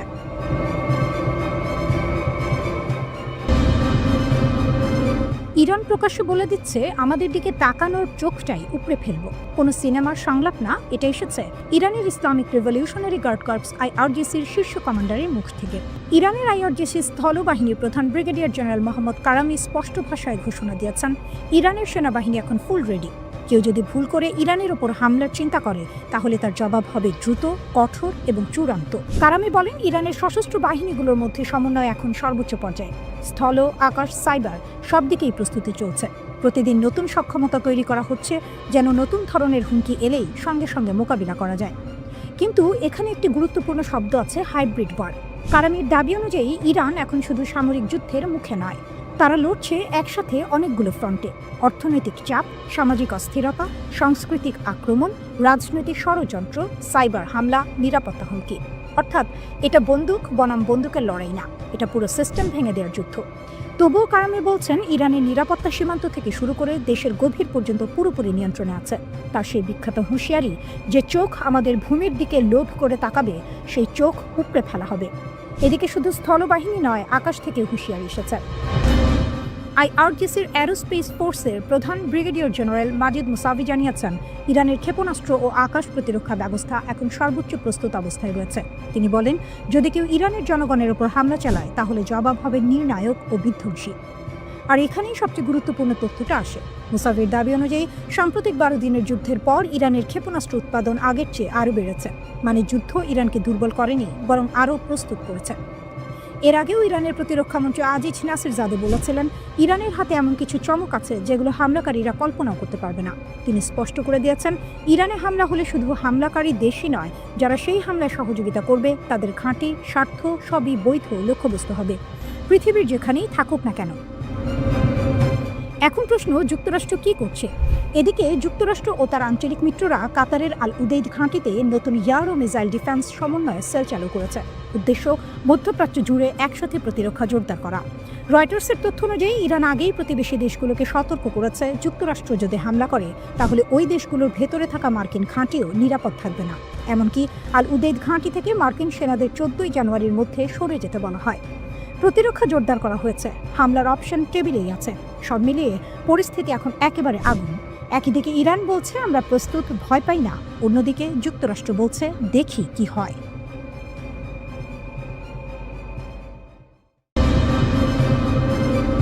টিভিতে কিল ট্রাম্প হুমকি, ইরান যুক্তরাষ্ট্র সংঘাতকে আরও ভয়ঙ্কর দিকে যাচ্ছে। আন্তর্জাতিক রাজনীতিতে এমন একটি ঘটনা ঘটেছে যা গোটা বিশ্বকে নতুন করে ভাবতে বাধ্য করছে। ইরানের রাষ্ট্রীয় টেলিভিশনে সরাসরি এমন একটি ছবি ও বার্তা প্রচার করা হয়েছে যাকে অনেকেই যুক্তরাষ্ট্রের প্রেসিডেন্ট ডোনাল্ড ট্রাম্পের প্রতি খোলামেলা হুমকি হিসেবে দেখছেন। এই ঘটনার পরই ইরান যুক্তরাষ্ট্রকে দিয়েছে তাদের দ্বিতীয় সরাসরি সতর্কবার্তা, ট্রাম্পের হাত কেটে দেব, আইআরজিসির হুমকি। ইরানের ইসলামিক রিভলিউশনারি গার্ড কর্পস বা আইআরজিসির একজন শীর্ষ কমান্ডার মোহসেন রাজৌরি প্রকাশ্যে বলেন, ট্রাম্প বলেছেন তার হাত ট্রিগারে, আমরা তার হাত আর আঙুল কেটে দেব। যদি আমরা এগোই তাহলে আর কোনো যুদ্ধবিরতির কথা হবে না। এখনই থামুন, পিছু হটুন, নইলে এই অঞ্চলে আপনাদের কোনো ঘাঁটি নিরাপদ থাকবে না। এই বক্তব্য আন্তর্জাতিক সংবাদ মাধ্যমে ব্যাপক আলোড়ন তোলে। বিশেষজ্ঞরা একে ইরানের পক্ষ থেকে ট্রাম্পের প্রতি দ্বিতীয় সরাসরি হুমকি হিসেবে দেখছেন। মার-আ-লাগো কি সত্যি ইরানের রাডারে? সবচেয়ে চাঞ্চল্যকর বিষয় হলো, খবর অনুযায়ী ইরানের রাষ্ট্রীয় টেলিভিশনে এমন একটি ছবি দেখানো হয় যেখানে 2024 সালের এক নির্বাচনী সমাবেশে আহত ডোনাল্ড ট্রাম্পকে দেখা যাচ্ছে। সেই ছবির সঙ্গে লেখা ছিল, এইবার লক্ষ্যভ্রষ্ট হবে না। এইবার তাকে অনেকেই সরাসরি ট্রাম্পের ব্যক্তিগত নিরাপত্তার প্রতি ইঙ্গিত হিসেবে ব্যাখ্যা করছেন। আর এখান থেকেই প্রশ্ন উঠছে, ইরানকে এখন শুধু মার্কিন সামরিক ঘাঁটি নয়, বরং ট্রাম্পের ব্যক্তিগত অবস্থান, এমনকি মার-আ-লাগো পর্যন্ত ভাবনায় রাখছে। হোয়াইট হাউসের প্রথম প্রতিক্রিয়া। এই ঘটনার পর সাংবাদিকরা হোয়াইট হাউসের প্রেস সেক্রেটারি ক্যারোলিন লেভিটকে প্রশ্ন করেন। তিনি বলেন, আমি বিষয়টি নিজে দেখিনি, আমরা এটি যাচাই করব এবং প্রেসিডেন্ট ও তার জাতীয় নিরাপত্তা টিমকে বিষয়টি খতিয়ে দেখতে বলবো। যুক্তরাষ্ট্র কি সত্যি হামলা খুব কাছাকাছি ছিল? আরেকটি গুরুত্বপূর্ণ প্রশ্ন ছিল, যুক্তরাষ্ট্র কি সত্যি ইরানে হামলা চালাতে যাচ্ছিল? এই প্রশ্নের উত্তরে প্রেস সেক্রেটারি বলেন, অনেক খবরই এসেছে অজ্ঞাত সূত্র থেকে। আসলে প্রেসিডেন্ট কি করবেন সেটা কেবল প্রেসিডেন্ট নিজেই জানেন। তবে তিনি পরিস্থিতি খুব কাছ থেকে পর্যবেক্ষণ করছেন এবং সব অপশন এখনও টেবিলে আছে। কেন সবাই এখন যুদ্ধ চায় না? খেয়াল করার বিষয় হলো, এই উত্তেজনার মধ্যেও ইসরায়েল ও যুক্তরাষ্ট্রের মিত্র কিছু আরব দেশ ট্রাম্পকে সরাসরি হামলা থেকে বিরত থাকতে বলেছে। কারণ ইরানে বড় হামলা হলে পুরো মধ্যপ্রাচ্য অস্থির হয়ে উঠতে পারে, তেল ও গ্যাসের দাম ভয়াবহভাবে বাড়তে পারে, হরমুজ প্রণালী ঝুঁকিতে পড়তে পারে। সবচেয়ে বড় কথা, একটি যুদ্ধ শুরু হলে তা নিয়ন্ত্রণের বাইরে চলে যাওয়ার সম্ভাবনা খুব বেশি। এই মুহূর্তে ইরান ও যুক্তরাষ্ট্র দুপক্ষই শক্ত বার্তা দিচ্ছে, কিন্তু বাস্তবে কেউই হয়তো যুদ্ধ চায় না। কেন এখন ইরানের উপর মার্কিন ইসরায়েল হামলার বিরোধিতা করছে আরব দেশগুলো? কয়েক বছর আগেও চিত্রটা ছিল একেবারে আলাদা। সৌদি আরব, সংযুক্ত আরব আমিরাত সহ অনেক আরব দেশে মনে করত ইরানই মধ্যপ্রাচ্যের সবচেয়ে বড় হুমকি। তাই যুক্তরাষ্ট্র যদি ইরানে সরকার পরিবর্তনের জন্য সামরিক হামলা চালাতো, অনেক আরব দেশ সেটাকে খারাপ চোখে দেখত না। কিন্তু 2025 সালের শেষে এসে পরিস্থিতি নাটকীয়ভাবে বদলে গেছে। আজ সেই আরব দেশগুলোই যারা একসময় ইরানের বিরোধী ছিল, এখন যুক্তরাষ্ট্রকে অনুরোধ করছে ইরানের ওপর হামলা করবেন না। প্রশ্ন হলো, হঠাৎ এই বদল কেন? এর উত্তর লুকিয়ে আছে ইসরায়েলের সাম্প্রতিক আচরণে। ইসরায়েলের গ্রেটার ইসরায়েল পরিকল্পনা গত প্রায় 2.5 বছর ধরে আরব নেতারা এক ভয়ঙ্কর বাস্তবতা সামনে থেকে দেখছেন। ইসরায়েল শুধু গাজায় হামলা চালাচ্ছে না, বরং ধীরে ধীরে পুরো অঞ্চলে নিজেদের প্রভাব বিস্তৃত করছে। ইসরায়েলের কিছু কট্টর নেতা প্রকাশ্যেই বলেছেন তাদের লক্ষ্য একটি গ্রেটার ইসরায়েল, যার সীমানাকে ইরাকের ইউফ্রেটিস নদী থেকে মিশরের নীল নদ পর্যন্ত। এই চিন্তাধারার বাস্তব প্রতিফলন আমরা দেখেছি গাজায় ভয়াবহ গণহত্যা, পশ্চিম তীরে অবৈধ বসতি বাড়ানো, সিরিয়া ও লেবাননের ভূখণ্ডে সরাসরি হামলা। কিন্তু সবচেয়ে বড় ধাক্কা আসে 2025 সালের সেপ্টেম্বর মাসে। কাতারে ইসরায়েলের হামলা আরবদের চোখ খুলে দেয়। সেই মাসে ইসরায়েল সরাসরি হামলা চালায় কাতারে, যে দেশটি আবার যুক্তরাষ্ট্রের ঘনিষ্ঠ মিত্র। আরব নেতারা তখন বুঝে যান আজ কাতার, কাল কে। এর আগেই 2025 সালের জুনে ইসরায়েলের চাপে যুক্তরাষ্ট্র ইরানের ওপর বিমান হামলা চালায়, যার লক্ষ্য ছিল ইরানের পারমাণবিক কর্মসূচি ধ্বংস করা। এই ঘটনাগুলো একসঙ্গে আরব বিশ্বকে স্পষ্ট বার্তা দেয় ইসরায়েল এখন পুরো অঞ্চলে একক আধিপত্য চায়। আরব দেশগুলোর আরেকটি হিসাব খুব বাস্তব। ইরান এমনিতেই দুর্বল হয়ে পড়েছে, কঠোর নিষেধাজ্ঞায় অর্থনীতি নড়বড়ে, মার্কিন ইসরায়েল হামলায় সামরিক সক্ষমতা ক্ষতিগ্রস্ত, সিরিয়ায় আসাদ সরকারের পতন, হিজবুল্লাহ মারাত্মক চাপে। আরব নেতাদের মতে এত দুর্বল ইরানের ওপর আবার হামলা অপ্রয়োজনীয়, বরং ইরান যদি পুরোপুরি ভেঙে পড়ে তাহলে তার ফলাফল হবে ভয়াবহ: গৃহযুদ্ধ, শরণার্থী সংকট, জঙ্গিবাদের বিস্তার, যা শেষ পর্যন্ত আরব দেশগুলোকেই ভুগতে হবে। তেল, গ্যাস আর হরমুজ প্রণালী। আরব দেশগুলোর সবচেয়ে বড় দুশ্চিন্তা হলো অর্থনীতি। ইরানে হামলা হলে পাল্টা প্রতিক্রিয়ায় হরমুজ প্রণালী বন্ধ হয়ে যেতে পারে, তেল ও গ্যাস সরবরাহের ভয়াবহ সংকট তৈরি হবে, দাম আকাশচুম্বী হবে। মিশরও আতঙ্কিত, কারণ ইরানে অস্থিরতা বাড়লে লোহিত সাগর ও সুয়েজ খাল ঝুঁকিতে পড়বে, যা মিশরের অর্থনীতির মেরুদণ্ড। বদলে যাওয়া শত্রুর তালিকা। সবচেয়ে বড় পরিবর্তনটি এসেছে হুমকি মূল্যায়নে। একসময় সৌদি আরবের প্রধান শত্রু ছিল ইরান, কাতারের শত্রু ছিল সৌদি, মিশরের চোখে কাতার ছিল অস্থিরতার উৎস। আজ সেই সমীকরণ ভেঙে গেছে।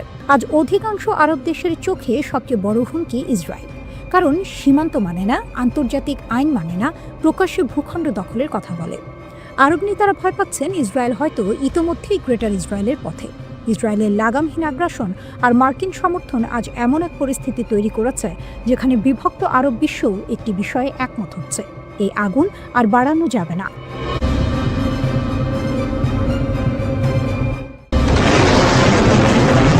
যুক্তরাষ্ট্রের সঙ্গে সম্পর্ক খারাপ হওয়ার পর ইরান সরাসরি হুমকি দিয়েছে প্রয়োজনে তারা মধ্যপ্রাচ্যের বিভিন্ন মার্কিন সামরিক ঘাঁটিতে হামলা চালাতে পারে। এই ঘোষণার পর উপসাগরীয় দেশগুলোতে আতঙ্ক ছড়িয়ে পড়ে, কারণ এসব দেশে বহু মার্কিন ঘাঁটি রয়েছে। কিন্তু বিশ্লেষকদের মতে একটি মার্কিন ঘাঁটি আছে যেটিকে ইরান সম্ভবত কখনোই আঘাত করবে না। সেই ঘাঁটিটি হলো তুরস্কের ইনসারলিক এয়ারবেস। প্রশ্ন হলো, ইরান যখন কাতার, বাহরাইন, ইরাক বা কুয়েতের মার্কিন ঘাঁটিগুলোকে হুমকি দিচ্ছে, তখন তুরস্কের ইনসারলিক ঘাঁটিকে কেন রেড লাইন ধরা হচ্ছে? এর পেছনে কয়েকটি বড় কারণ আছে। প্রথমত, ইনসারলিক একটি সাধারণ মার্কিন ঘাঁটি নয়, এটি যুক্তরাষ্ট্র ও ন্যাটোর একটি যৌথ সামরিক ঘাঁটি। এখানে শুধু মার্কিন সেনা নয়, তুরস্কের বিমান বাহিনীর সদস্যরাও দায়িত্ব পালন করে, অর্থাৎ এটি সরাসরি ন্যাটোর কাঠামোর আওতায় পড়ে। এই ঘাঁটি অবস্থিত তুরস্কের আদানা শহরের কাছে। ভৌগোলিকভাবে এটি ইরান, ইরাক ও সিরিয়ার খুব কাছাকাছি। ফলে মধ্যপ্রাচ্যের যে কোনো সংকটে যুক্তরাষ্ট্র ও ন্যাটো এখান থেকে খুব দ্রুত প্রতিক্রিয়া জানাতে পারে। ইনসারলিকে নিয়মিতভাবে যুদ্ধ বিমান, জ্বালানি বহনকারী ট্যাঙ্কার বিমান, পরিবহন বিমান ও নজরদারি বিমান মোতায়েন থাকে। এখান থেকে নজরদারি, আকাশে জ্বালানি সরবরাহ এবং জরুরি সামরিক অভিযানের প্রস্তুতি নেওয়া হয়। কিন্তু সবচেয়ে সংবেদনশীল বিষয়টি হলো এই ঘাঁটিতে মার্কিন পারমাণবিক অস্ত্র রয়েছে। খোলা সূত্রের তথ্য অনুযায়ী ইনসারলিকে 20 থেকে 50টি পর্যন্ত B-61 পারমাণবিক বোমা সংরক্ষিত আছে। এগুলো ন্যাটোর নিউক্লিয়ার শেয়ারিং ব্যবস্থার অংশ। এই কারণেই সামরিক বিশেষজ্ঞরা বলছেন ইনসারলিকে হামলা মানে শুধু যুক্তরাষ্ট্র নয়, পুরো ন্যাটো জোটের সঙ্গে সরাসরি সংঘাতে জড়িয়ে পড়া। কারণ তুরস্ক ন্যাটোর সদস্য, আর ন্যাটোর আর্টিকেল 5 অনুযায়ী কোনো একটি সদস্য রাষ্ট্রে হামলা হলে সেটাকে পুরো জোটের ওপর হামলা হিসেবে ধরা হয়। তবে এখানেও একটি জটিলতা আছে। কিছু আন্তর্জাতিক আইন বিশেষজ্ঞ বলছেন, যদি ইরান দাবি করে যে তারা যুক্তরাষ্ট্রের আগের হামলার জবাবে প্রতিশোধ নিয়েছে, তাহলে ন্যাটোর ভেতরে আর্টিকেল 5 কার্যকর করা নিয়ে বিতর্ক হতে পারে, কারণ জাতিসংঘের আত্মরক্ষার আইন এখানে জটিল হয়ে যায়। তবুও বাস্তবতা হলো ইসরায়েলকে আঘাত করা ইরানের জন্য ভয়ঙ্কর ঝুঁকিপূর্ণ সিদ্ধান্ত হবে। আর একটি গুরুত্বপূর্ণ কারণ হলো তুরস্কের সামরিক শক্তি। যুক্তরাষ্ট্রের পর ন্যাটোর মধ্যে তুরস্কের সেনাবাহিনী দ্বিতীয় বৃহত্তম। 2026 সালের গ্লোবাল ফায়ার পাওয়ার র্যাঙ্কিংয়ের তুরস্ক বিশ্বের শীর্ষ 10টি সামরিক শক্তির একটি, যেখানে ইরান অনেক পিছিয়ে। তুরস্কের নিজস্ব ড্রোন যেমন বাইরাক্তার TB2, আনকা, আকিনসি ইতিমধ্যেই বিভিন্ন যুদ্ধে কার্যকারিতা প্রমাণ করেছে। পাশাপাশি রয়েছে অভিজ্ঞ যুদ্ধ বিমান বাহিনী। বিশ্লেষকদের মতে যদি ইরান তুরস্কের মাটিতে হামলা চালায় তাহলে আঙ্কারা আরও শক্তভাবে ওয়াশিংটনের পাশে দাঁড়াবে। এতে ইরান কূটনৈতিকভাবে আরও একঘরে হয়ে পড়বে। অন্যদিকে যুক্তরাষ্ট্রের মধ্যপ্রাচ্যে প্রায় 40 থেকে 50,000 সেনা রয়েছে। কাতারের আল উদেদ ঘাঁটি, বাহরাইনের নৌ ঘাঁটি, সংযুক্ত আরব আমিরাত, সৌদি আরব, ইরাক, কুয়েত সব জায়গায় মার্কিন উপস্থিতি রয়েছে। এমনকি মার্কিন রণতরী USS আব্রাহাম লিঙ্কনকেও মধ্যপ্রাচ্যে পাঠানো হয়েছে।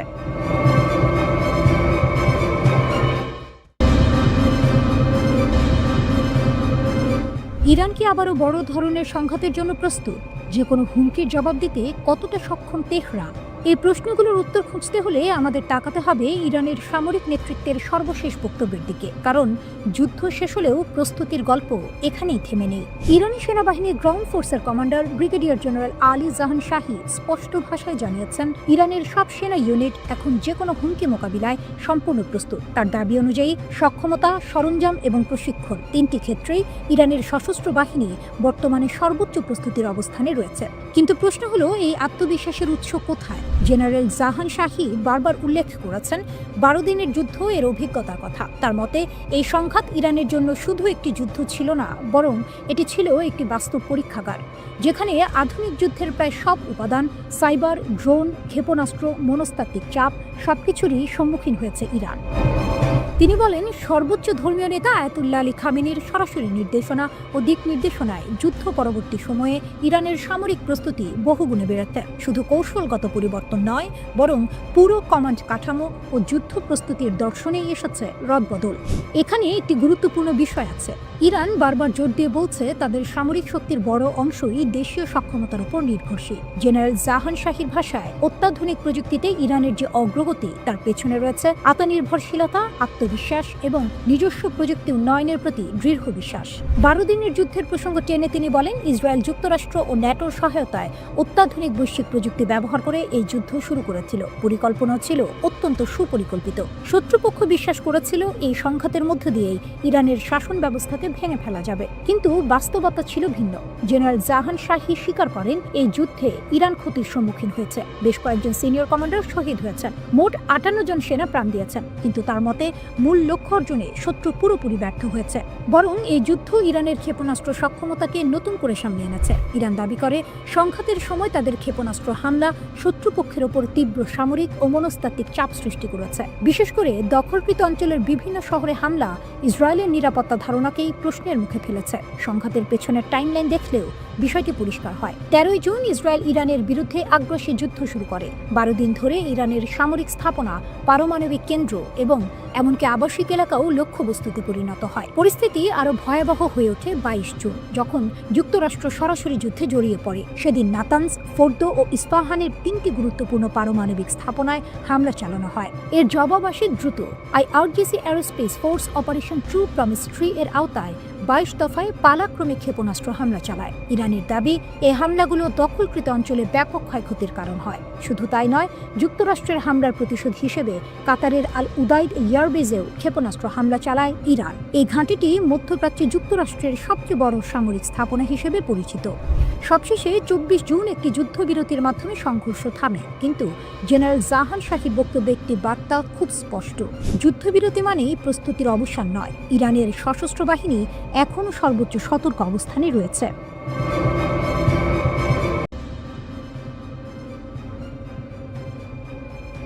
এই এক বিশ্ব নাট্যমঞ্চ, যেখানে ব্যালট নয়, বাজছে বারুদের বাদ্য, খেলছে ক্ষেপণাস্ত্রের কাব্য। এখানে ইরান যেন এক রহস্যময় খেলোয়াড়, ধোঁয়ার আড়ালে প্রস্তুত, আগ্নেয়গিরির মতো নীরব, অথচ উৎকণ্ঠিত বিশ্ব জানে যখন সে জেগে ওঠে প্রতিধ্বনি শোনা যায় 7 সাগর পেরিয়ে। আজ প্রশ্ন ওঠে, চাইলেই কি মার্কিন সব ঘাঁটি জ্বালিয়ে দিতে পারে ইরান? একসময় যে দেশ শুধু এক ভৌগোলিক সীমানা ছিল, আজ তা পরিণত হয়েছে এক বৈশ্বিক স্নায়ুযুদ্ধের মঞ্চনায়ক। আধুনিক অস্ত্রশস্ত্রে সজ্জিত বর্ণিল পরমাণু কৌশলের অন্তরালে ইরান আজ সামরিক অভিধানে এক প্রভাবশালী নাম। ক্ষেপণাস্ত্র, ড্রোন, যুদ্ধজাহাজ, যুদ্ধ বিমান এসবই যেন তার যুদ্ধবাজ শিল্পের তুলিতে আঁকা শক্তির প্রতীক। ইরানের শাহেদ কামিকাজে ড্রোন ও খোররাম ক্ষেপণাস্ত্র এক অদ্ভুত শক্তি নিয়ে যুদ্ধের অঙ্ক কষছে। প্রায় 4000 কিলোমিটার পাল্লার মিসাইল আজ ডিয়েগো গার্সিয়ার মতো দূরবর্তী মার্কিন ঘাঁটিরও দরজায় কড়া নাড়ছে। এমনকি ভারত মহাসাগরের মাঝে ঘুমিয়ে থাকা B-2 বোমারু বিমান এখন যেন শীতল আতঙ্কে স্তব্ধ। বিশ্লেষকরা বলেন, এই ক্ষেপণাস্ত্র ও ড্রোন প্রযুক্তির উপস্থিতি বদলে দিতে পারে আঞ্চলিক নিরাপত্তার সমীকরণ। যেন এক অচেনা সঙ্গীত বেজে উঠেছে মধ্যপ্রাচ্যে। সুরটিতে লুকিয়ে আছে শক্তির অহংকার।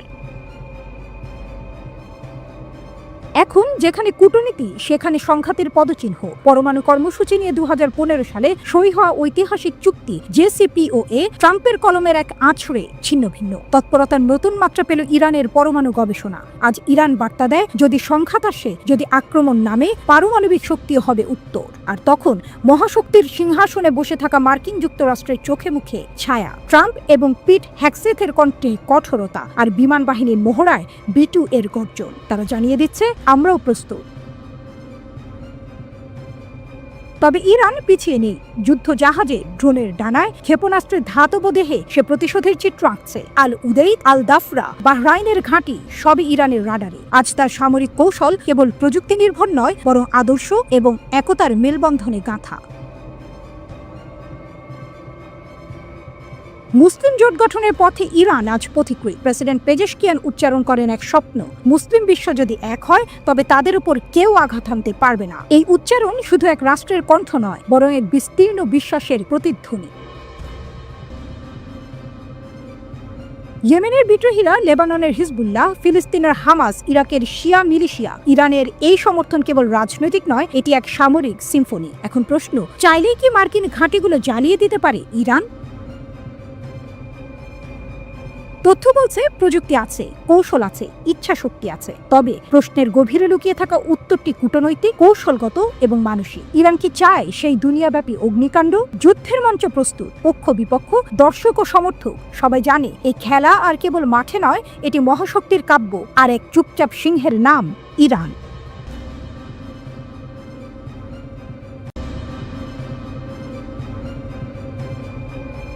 এই মুহূর্তে ইতিহাসের মঞ্চে আরেকবার ইরান উঠে দাঁড়ায়, এক অদম্য দেশ যাকে বারবার থামানোর চেষ্টা করা হয়েছে, কিন্তু সে থামে না, সে মাথা নোয়ায় না। শুধুই প্রতিজ্ঞা, প্রতিপক্ষ যতই আক্রমণ করুক, প্রতিরোধিতার জবাব। যুক্তরাষ্ট্রের প্রতি ইরানের ইঙ্গিত, আমরা সংলাপে যাব, কিন্তু নিজেদের মাথা নত করে নয়।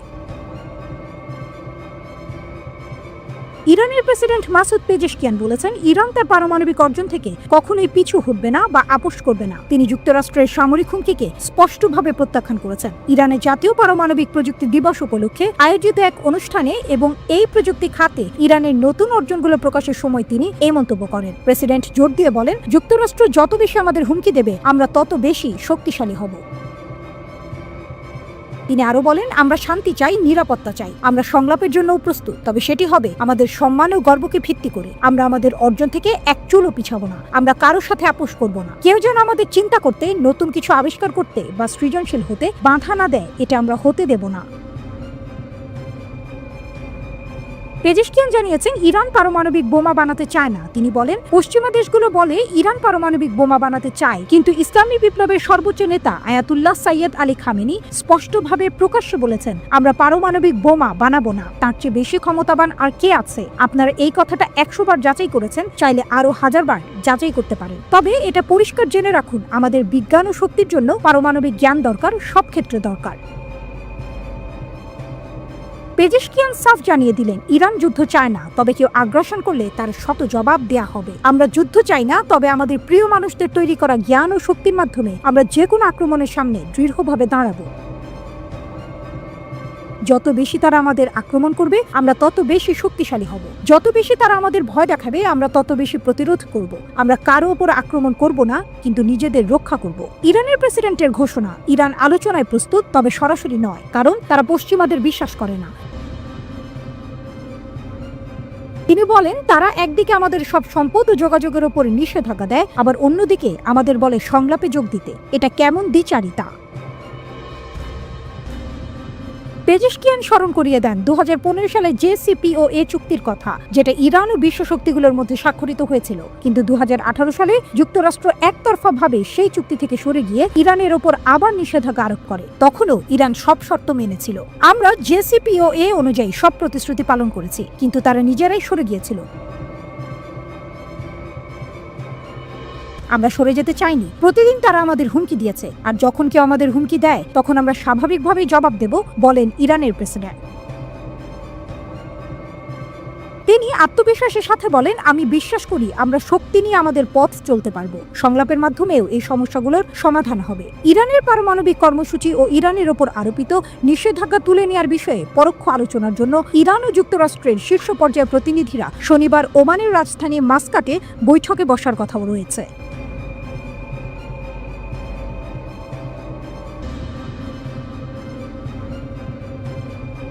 ইরান তাদের সামরিক ক্ষমতা আরও বাড়াতে দেশের বিভিন্ন এলাকায় নতুন ড্রোন ঘাঁটি তৈরি করার পরিকল্পনা করছে। এই তথ্য জানিয়েছেন ইরানের সেনাবাহিনীর গ্রাউন্ড ফোর্সের প্রধান ব্রিগেডিয়ার জেনারেল কিওমার্স হেইদারি। ইরানের বার্তা সংস্থা তাসনিম জানায়, রাজধানী তেহরানে এক উচ্চ পর্যায়ের সামরিক বৈঠকে এই ঘোষণা দেন জেনারেল হেইদারি। তিনি বলেন, সীমান্ত এলাকাগুলো সহ ইরানের বিভিন্ন অঞ্চলে ইতোমধ্যে বেশ কিছু ড্রোন ঘাঁটি স্থাপন করা হয়েছে। ভবিষ্যতের যুদ্ধে ড্রোন ও মাইক্রো ইয়ার ভেহিকল বা ছোট আকারে উড়ন্ত জাল সবচেয়ে কার্যকর ও শক্তিশালী অস্ত্র হতে পারে বলে মনে করেন তিনি।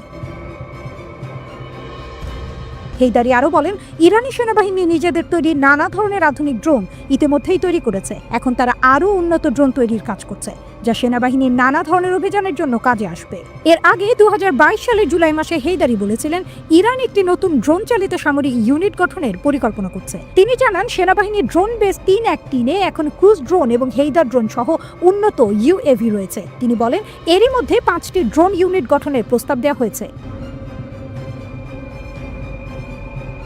ইসলামিক বিপ্লবের পর 1979 সাল থেকে ইরান পশ্চিমা দেশগুলোর শত্রুতা ও অবরোধের শিকার হচ্ছে। তবে এতে দমে না গিয়ে ইরান তাদের অস্ত্র শিল্পে বড় ধরনের অগ্রগতি করেছে। বিশেষ করে ড্রোন তৈরিতে তারা অনেক এগিয়ে গেছে। এখন বলা যায়, ইরান যে কোনো দেশের সঙ্গে ড্রোন প্রযুক্তিতে প্রতিযোগিতা করতে পারে। ইসরায়েলি সাংবাদিক সেথ জে ফাটসম্যান তার ড্রোন ওয়ার্স বইয়ে ইরানের এই অগ্রগতির কথা স্বীকার করেছেন। জেরুজালেমের আল-কুদস ইউনিভার্সিটির সাবেক এই শিক্ষক তার বইয়ে ইরানের ড্রোন প্রযুক্তির বিভিন্ন দিক নিয়ে খোলাখুলি আলোচনা করেছেন। ইরানের শুরু থেকেই লক্ষ্য ছিল শক্তিশালী একটি ড্রোন বাহিনী গড়ে তোলা। 1980-এর দশকে ইসরায়েল যেভাবে ড্রোন প্রযুক্তিতে এগিয়ে যায়, কিংবা তারও আগে যুক্তরাষ্ট্র যেভাবে আধিপত্য স্থাপন করে, ঠিক সেই পর্যায়ে পৌঁছাতে চেয়েছিল তেহরান। 2019 সালে ইরান দাবি করে তারা একটি মার্কিন গ্লোবাল হক ড্রোন ভূপাতিত করেছে। এছাড়াও তারা কয়েকটি ইসরায়েলি ড্রোন নামিয়েছে বলেও দাবি করেছে, যদিও ইসরায়েল তা স্বীকার করেনি। অনেক বিশ্লেষক মনে করেন, ইরানের ড্রোন, রকেট এবং স্বল্প পাল্লার মিসাইলের কারণে মধ্যপ্রাচ্যের মার্কিন সামরিক ঘাঁটি চাপের মুখে রয়েছে। বিশ্বের সামরিক বিশ্লেষকরা বলছেন, ইউক্রেন যুদ্ধে ইরানি ড্রোন ব্যবহারের মাধ্যমে আন্তর্জাতিকভাবে এই ড্রোনগুলোর কার্যকারিতা স্বীকৃতি পেয়েছে। কারণ শক্তিশালী রাশিয়া এই ড্রোন ব্যবহার করছে, যা ইরানের প্রযুক্তিকে গুরুত্ব দিচ্ছে বলেই প্রমাণ হয়। একটি প্রতিবেদনে এশিয়া টাইমস জানায়, ইরানের ড্রোন তৈরি শুরু হয় 1980 সালের দশকে। তবে মূল পরিবর্তন আসে 2011 সালে, যখন তারা মার্কিন কোম্পানি লকহিড মার্টিনের তৈরি একটি গুপ্তচর ড্রোন ভূপাতিত করে। ইরানি প্রকৌশলীরা সেই ড্রোন বিশ্লেষণ করে নিজেরা সিমর্গ নামে ড্রোন তৈরি করেন। এরপর আসে শাহেদ 129 এবং পরে আরও উন্নত শাহেদ 136 ড্রোন। এই শাহেদ 136 ড্রোন এখন ব্যাপক আলোচিত, কারণ এটি কামিকাজে ড্রোন, যা নিজেকে বিস্ফোরণে উড়িয়ে দিয়ে শত্রু ঘাঁটি ধ্বংস করতে পারে। এরও আগে 1985 সালে ইরান কুদস এভিয়েশন ইন্ডাস্ট্রি তৈরি মোহাজের ড্রোন উড়াতে সক্ষম হয়। এরপর 1986 সালে আসে আবাবিল ড্রোন। ধীরে ধীরে শত শত ছোট ও বড় ড্রোন তৈরি করে দেশটি। শাহেদ 136 ড্রোনের সবচেয়ে বড় বৈশিষ্ট্য হলো এটি টার্গেটে গিয়ে নিজেই বিস্ফোরিত হয়, যার ফলে নির্দিষ্ট স্থানে মারাত্মক আঘাত হানে, কিন্তু আশেপাশে তেমন ক্ষতি হয় না। যুদ্ধক্ষেত্রে এটি প্রতিপক্ষকে চাপে ফেলতে খুবই কার্যকর, যেমনটা রাশিয়া ইউক্রেনে করছে। আরেকটি দিক হলো, ইরানি ড্রোনের দাম তুলনামূলকভাবে অনেক কম, ফলে যুদ্ধ খরচও কমে যায়। মার্কিন ড্রোন বা অন্যান্য দেশের উন্নত ড্রোন দিয়ে একই কাজ করলে খরচ অনেক বেশি। এজন্যই বিদ্রোহী হিজবুল্লাহ, হামাস, ইসলামিক জিহাদ ও ইরান ঘনিষ্ঠ যোদ্ধারা এসব ড্রোন ব্যবহার করছে। শুধু এসব গোষ্ঠী নয়, Afghanistan, Azerbaijan, Turkmenistan, Kyrgyzstan, Kazakhstan এই দেশগুলো ইরানি ড্রোন কিনছে, যদিও তারা তুরস্ক সহ অন্যান্য দেশের ড্রোনও ব্যবহার করছে। ইরানের এই ড্রোন সফলতা নিয়ে ইসরায়েল ও যুক্তরাষ্ট্র উদ্বিগ্ন। তারা বারবার ইরানের বিরুদ্ধে নিষেধাজ্ঞা দিয়ে এই উন্নতি থামাতে চাইছে, কিন্তু বাস্তবে ইরান থেমে নেই।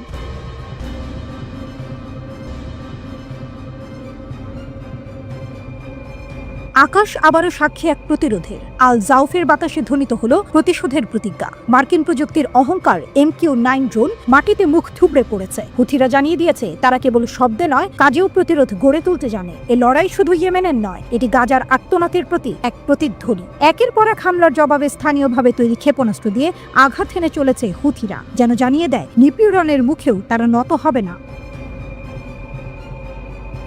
ইয়েমেনের হুথি বিদ্রোহীরা জানিয়েছে তারা আল জাউফ গভর্নরেটের আকাশে আরও একটি মার্কিন MQ-9 ড্রোন ভূপাতিত করেছে। তারা বলছে ইয়েমেনের বিভিন্ন প্রদেশে যুক্তরাষ্ট্র যেভাবে একের পর এক আগ্রাসন চালাচ্ছে এবং বিমান হামলা করছে, তার প্রতিশোধ হিসেবেই তারা এই ড্রোনটি ভূপাতিত করেছে।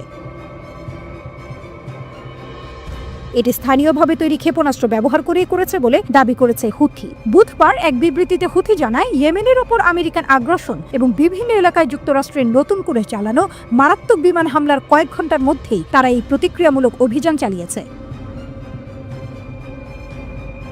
তারা আরও বলছে 2023 সালের অক্টোবর থেকে গাজায় ইসরায়েলের আগ্রাসনের প্রতিক্রিয়ায় এবং ফিলিস্তিনিদের সমর্থনে তারা এখন পর্যন্ত মোট 18টি মার্কিন ড্রোন ভূপাতিত করেছে। হুথি তাদের বিবৃতিতে আরও জানিয়েছে আমাদের বিমান প্রতিরক্ষা ব্যবস্থা স্থানীয়ভাবে তৈরি ক্ষেপণাস্ত্র ব্যবহার করে আল জাউফের আকাশে শত্রু ড্রোনকে গুলি করে নামাতে সক্ষম হয়েছে, যখন সেটি একটি মিশনে অংশ নিচ্ছিল। ইয়েমেনি সশস্ত্র বাহিনী বলছে গত 10 দিনের মধ্যে 3টি ড্রোন সফলভাবে ভূপাতিত করেছে তারা। ইয়েমেনি বিদ্রোহীরা ঘোষণা করেছে গাজার প্রতি তাদের সমর্থন অব্যাহত থাকবে এবং ইয়েমেনের বিরুদ্ধে যে কোনো আগ্রাসনের জবাবে তারা প্রতিরক্ষামূলক অভিযান চালাতে থাকবে। ইয়েমেনি সশস্ত্র বাহিনীর মুখপাত্র ব্রিগেডিয়ার জেনারেল ইয়াহিয়া সারি জানিয়েছেন গাজা উপত্যকা ইসরায়েলের বিরুদ্ধে যুক্তরাষ্ট্র সমর্থিত যে গণহত্যা চলছে তার প্রতিশোধ হিসেবে ইয়েমেনের সেনাবাহিনী মার্কিন ও ইসরায়েলি লক্ষ্যবস্তুতে নতুন করে বিমান হামলা চালিয়েছে। বিবৃতিতে ইয়েমেনি সশস্ত্র বাহিনী জানায় তারা অধিকৃত ইয়াফা এর একটি ইসরায়েলি সামরিক লক্ষ্যবস্তুর উপর ইয়াফা নামক একটি ড্রোন দিয়ে সামরিক অভিযান চালিয়েছে। এই বিবৃতিতে আরও জানানো হয় তারা লোহিত সাগরের উত্তরে মার্কিন বিমানবাহী রণতরী USS হ্যারি এস ট্রুম্যানের উপরও ড্রোন হামলা চালিয়েছে। সেনাবাহিনী বলেছে যতদিন গাজায় যুদ্ধ চলবে তারা নির্যাতিত ফিলিস্তিনিদের পক্ষ নিয়ে প্রতিশোধমূলক অভিযান চালিয়ে যাবে। 2023 সালে অক্টোবর থেকে ইয়েমেনি বাহিনী গাজার জনগণের পক্ষে অসংখ্য অভিযান চালিয়েছে। তারা দখলকৃত অঞ্চলের বন্দরের দিকে যাওয়া ইসরায়েলি জাহাজ বা ইসরায়েল সংশ্লিষ্ট জাহাজকে লক্ষ্য করে হামলা করেছে। ইসরায়েলকে সহায়তা করতে যুক্তরাষ্ট্র 2023 সালের ডিসেম্বরে লোহিত সাগরে একটি সামুদ্রিক টাস্ক ফোর্স গঠনের ঘোষণা দেয়, যাতে ইসরায়েল অধিকৃত অঞ্চলের দিকে যাত্রারত জাহাজগুলোর চলাচল রক্ষা করা যায়। এর জবাবে ইয়েমেনি বাহিনী আরও জোরালোভাবে প্রতিক্রিয়া জানায় এবং যুক্তরাষ্ট্র ও ইসরায়েলের কৌশলগত ও সংবেদনশীল লক্ষ্যবস্তুতে তাদের হামলা আরও তীব্র করে তোলে। 19 জানুয়ারিতে গাজায় একটি যুদ্ধবিরতি কার্যকর হয়েছিল, কিন্তু মার্চ মাসে ইসরায়েল সেটি ভেঙে ফেলে। তার আগে ইয়েমেনি বাহিনী তাদের প্রতিশোধমূলক হামলা সাময়িকভাবে স্থগিত রেখেছিল।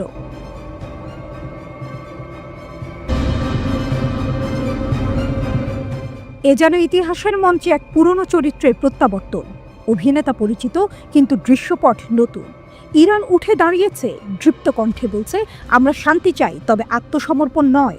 তেহরানের কূটনৈতিক কণ্ঠে ধরা পড়ছে দৃঢ়তা, যেখানে প্রতিটি বাক্যে বাজে স্বাধীনতার প্রতিজ্ঞা আর প্রতিটি শব্দে ধ্বনিত হয় আত্মমর্যাদার শপথ। যখন ওবামের আকাশে আলোচনার নতুন সকাল অপেক্ষায়, তখনই দিগন্তে জমেছে বারুদের গন্ধ। আমেরিকার বিমানবাহী রণতরী আর যুদ্ধ বিমানের ছায়ায় যেন অন্ধকারে ঢাকা পড়ে যায় কথার মূল্য। তবু ইরান বলছে বল এখন আমেরিকার কোর্টে। পরোক্ষ আলোচনায় রাজি হওয়ার পর ট্রাম্পের প্রতি ইরানের ভয়ানক হুমকি। তেহরান মধ্যপ্রাচ্যে সামরিক শক্তি বাড়ানোর জন্য তারা আমেরিকাকে দায়ী করছে। ইরান বলছে এটা কূটনীতির নামে বিপদ বাড়ানোরই চেষ্টা, মার্কিন সৈন্যদের বিপদে ফেলছে। ট্রাম্পের উদ্দেশ্যে এই হুমকি ইরানের পক্ষ থেকে এসেছে, যা গোপন এবং তাৎপর্যপূর্ণ। প্রশ্ন উঠেছে ইরান কি ইরাকে মোতায়েন মার্কিন সেনাদের ওপর হামলা চালানোর পরিকল্পনা করছে? ইরান বলছে আসন্ন পারমাণবিক আলোচনার আগে আমেরিকা যে পরিমাণ সামরিক শক্তি পাঠিয়েছে তা তাদের কথার সঙ্গে মিলছে না। ইরানের পররাষ্ট্রমন্ত্রী বলছেন, আমেরিকা যদি সত্যিই আলোচনায় আন্তরিক হয় তাহলে এমন সামরিক তৎপরতা থাকার কথা নয়। এই মন্তব্যগুলো করেছেন ইরানের পররাষ্ট্রমন্ত্রী আব্বাস আরাকচি। তিনি দ্য নিউ ইয়র্ক টাইমসে লেখা একটি উপসম্পাদকীয়তে এসব কথা তুলে ধরেন। ইরান ও আমেরিকা একটি পরোক্ষ আলোচনাতে রাজি হয়েছে, যেখানে তেহরানের পারমাণবিক কর্মসূচি নিয়ে আলোচনা হবে। এই আলোচনা হবে ওমানে 12 এপ্রিল। উভয় দেশ তাতে অংশ নেবে, কিন্তু এরই মধ্যে আমেরিকা পশ্চিম এশিয়ায় তাদের সামরিক উপস্থিতি বাড়িয়েছে। নতুন করে সেখানে পাঠানো হয়েছে স্কোয়াড্রন যুদ্ধ বিমান, স্টিলথ বোমারু বিমান এবং একটি বিমানবাহী রণতরী।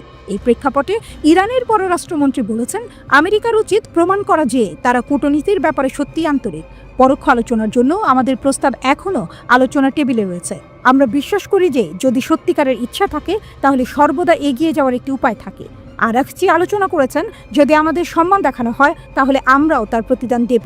সামরিক শক্তি বৃদ্ধির ঠিক বিপরীত সংকেত পাঠায়। এই অঞ্চলে উত্তেজনা বৃদ্ধির জন্য সম্ভাব্যভাবে আমেরিকান সৈন্যদের বাড়ি থেকে দূরে বিপদে ফেলতে পারে।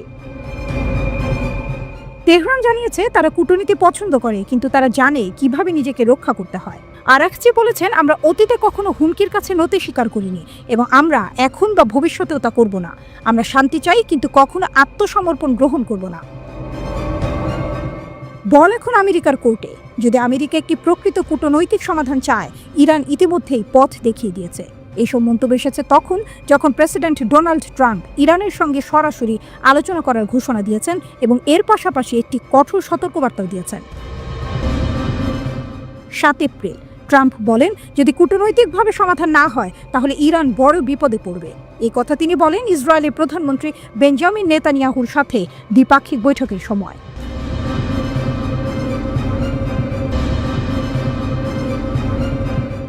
বাহাত্তর ঘন্টার কাউন্টডাউন। তুরস্ক কি তেল আবিব আক্রমণের হুমকি দিচ্ছে? 72 ঘন্টার মধ্যে তেল আবিবে ঢোকা সম্ভব, নেতানিয়াহুকে দেয়া চূড়ান্ত হুঁশিয়ারি। ট্রাম্প তুরস্কের প্রশংসা করতেই এরদোয়ান দিলেন পূর্ণমাত্রার হামলার ইঙ্গিত। যদি তুর্কি সেনাবাহিনী চায়, সতর্ক করলেন এক তুর্কি রাজনৈতিক বিশ্লেষক। নেতানিয়াহু তুরস্ক নিয়ে মন্তব্য করার একদিনেরও কম সময়ের মধ্যে এক তুর্কি গবেষক সাহসী ভবিষ্যৎবাণী করে বসেন। সোনার রিসার্চ কোম্পানির সভাপতি তুরস্কের সামরিক শক্তি নিয়ে মন্তব্য করেন। হাকান বাইরাকসি বলেন, তুরস্কের সেনা শক্তি এমন যে তারা চাইছে আঞ্চলিক শক্তির ভারসাম্য বদলে দিতে পারে। এমনটাই জানানো হয়েছে একটি প্রতিবেদনে। বাইরাকসি আরও বলেন, তুর্কি সেনাবাহিনী চাইলে তারা 72 ঘন্টার মধ্যে তেল আবিবে ঢুকে পড়তে পারে। এটা কোনো হুমকি না বা বাড়িয়ে বলা না, বরং এটা তুর্কি জাতি আর সেনাবাহিনী কতটা শক্তিশালী তার স্পষ্ট প্রমাণ। 7 এপ্রিল মার্কিন প্রেসিডেন্ট ডোনাল্ড ট্রাম্প ইসরায়েলের প্রধানমন্ত্রী নেতানিয়াহুর সঙ্গে বৈঠক করার পরেই বাইরাকসির এই মন্তব্য আসে। বৈঠকে নেতানিয়াহু বলেন, সিরিয়ায় তুরস্কের সঙ্গে ইসরায়েল কোনো রকম সংঘর্ষ চায় না। এদিকে মার্কিন প্রেসিডেন্ট ডোনাল্ড ট্রাম্প ইসরায়েল ও তুরস্কের মধ্যে মধ্যস্থতা করতে চেয়েছেন। বেশ কিছুদিন হলো দুই দেশের একে অপরকে হুমকি দিয়ে যাচ্ছে। ইসরায়েলের এক উচ্চপদস্থ কর্মকর্তা বলেছেন, তুরস্ক সিরিয়ায় নতুন অটোমান সাম্রাজ্য গড়ে তুলতে চাইছে। তারা যদি রেড লাইন পার করে তাহলে ইসরায়েলও চুপ করে বসে থাকবে না। তুরস্কের কর্মকর্তারা বলেছেন, ইসরায়েল গাজা, লেবানন এবং সিরিয়ার উপর আক্রমণ করে তাদের মৌলবাদী বা জাতিগত চেহারা সামনে এনেছে। তারা আরও বলছেন, ইসরায়েল এই অঞ্চলে বড় বিপদের কারণ হয়ে দাঁড়িয়েছে। গত সপ্তাহে সিরিয়ায় ইসরায়েল হামলা করার পর 2 ঘন্টার মধ্যে পাল্টা অভিযোগ উঠেছে। সিরিয়ার শাসক বাশার আসাদ 2024 সালের ডিসেম্বরে ক্ষমতাচ্যুত হওয়ার পর ইসরায়েল সিরিয়ার ওপর একাধিক হামলা চালিয়েছে। গত সপ্তাহে যে হামলা হয়েছে সেটি ছিল একটু আলাদা। ইসরায়েল দাবি করেছে এর মধ্যে তুরস্ককে বার্তা দেওয়ার চেষ্টাও ছিল। তারা একটি সামরিক বিমানবন্দরে হামলা করেছে, পাশাপাশি আরেকটি বিমান ঘাঁটি এবং দামেস্কে বৈজ্ঞানিক গবেষণা কেন্দ্রে আক্রমণ করেছে। তুরস্ক গত কয়েক মাস ধরে সিরিয়ায় নতুন সরকারের সঙ্গে প্রতিরক্ষা চুক্তি নিয়ে আলোচনা করছিল। তুরস্ক সিরিয়ার সেনাকে প্রশিক্ষণ দিতে চায় এবং সিরিয়ার বিমান ঘাঁটি ব্যবহার করার ব্যাপারে আলোচনা চলছে।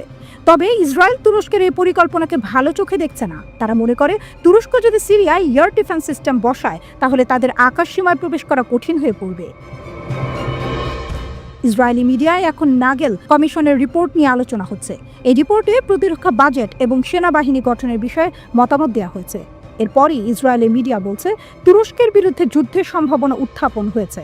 তবে নাগেল নিজে বলেছেন এই রিপোর্টে তুরস্কের বিরুদ্ধে যুদ্ধের কোনো কথা বলা হয়নি। তিনি বলেছেন শুধু সিরিয়ায় তুরস্কের ক্রমবর্ধমান উপস্থিতি নিয়ে আলোচনা করা হয়েছে। এছাড়া তুরস্ক, সিরিয়া এবং মিশর এক কাট্টা হয়ে ইসরায়েলের বিরোধিতা করতে পারে এই সম্ভাবনা উঠে এসেছে। তবে বিশেষজ্ঞরা বলছেন এসব দেশ কেউই ইসরায়েলের সঙ্গে লড়াই করতে চায় না।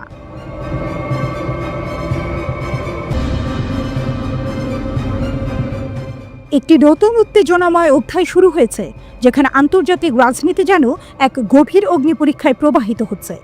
ইরানের সাথে যুক্তরাষ্ট্রের আলোচনার মুহূর্তে ঠিক আগেই নতুন টুইস্ট। আফগানিস্তানে যেখানে ইতিহাস কঠিনতম যুদ্ধগুলোর সাক্ষী, সেখানে আবারও মার্কিন বাহিনী ঘাঁটি প্রতিষ্ঠা করছে। তবে এখনো অস্বীকার করা হচ্ছে এই গোপন প্রত্যাবর্তন। তালেবান, যারা একসময় এই ঘাঁটির নিয়ন্ত্রণ নিয়েছিল, আজ সেই জায়গা ফের মার্কিনদের হাতে তুলে দিয়েছে।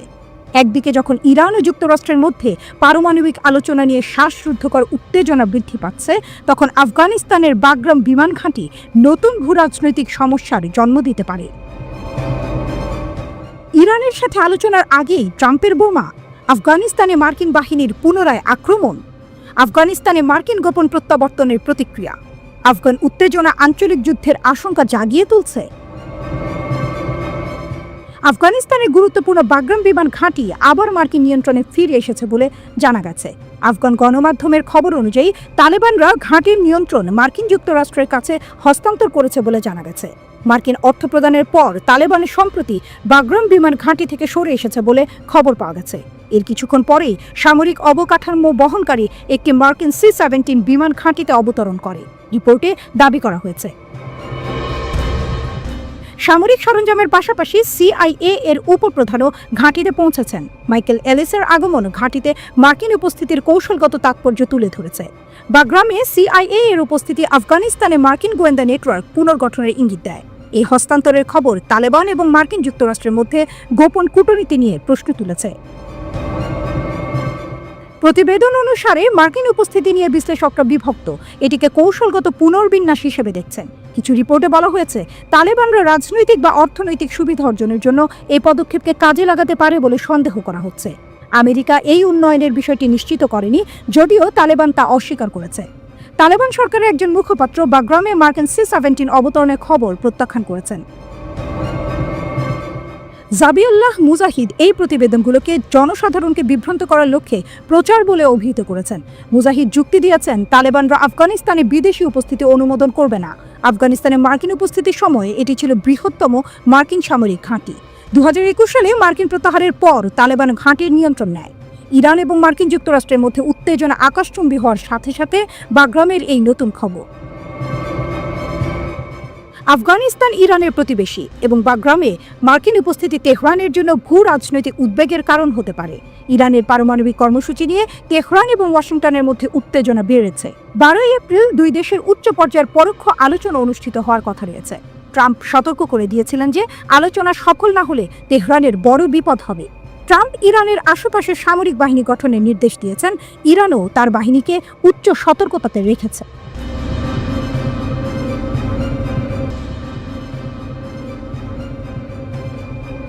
এক অন্ধকার গোধূলি, যেখানে আলো অন্ধকারের সীমারেখা ঘোলাটে আর নীরবতা আড়াল করে রেখেছে যুদ্ধের সম্ভাব্য গর্জন।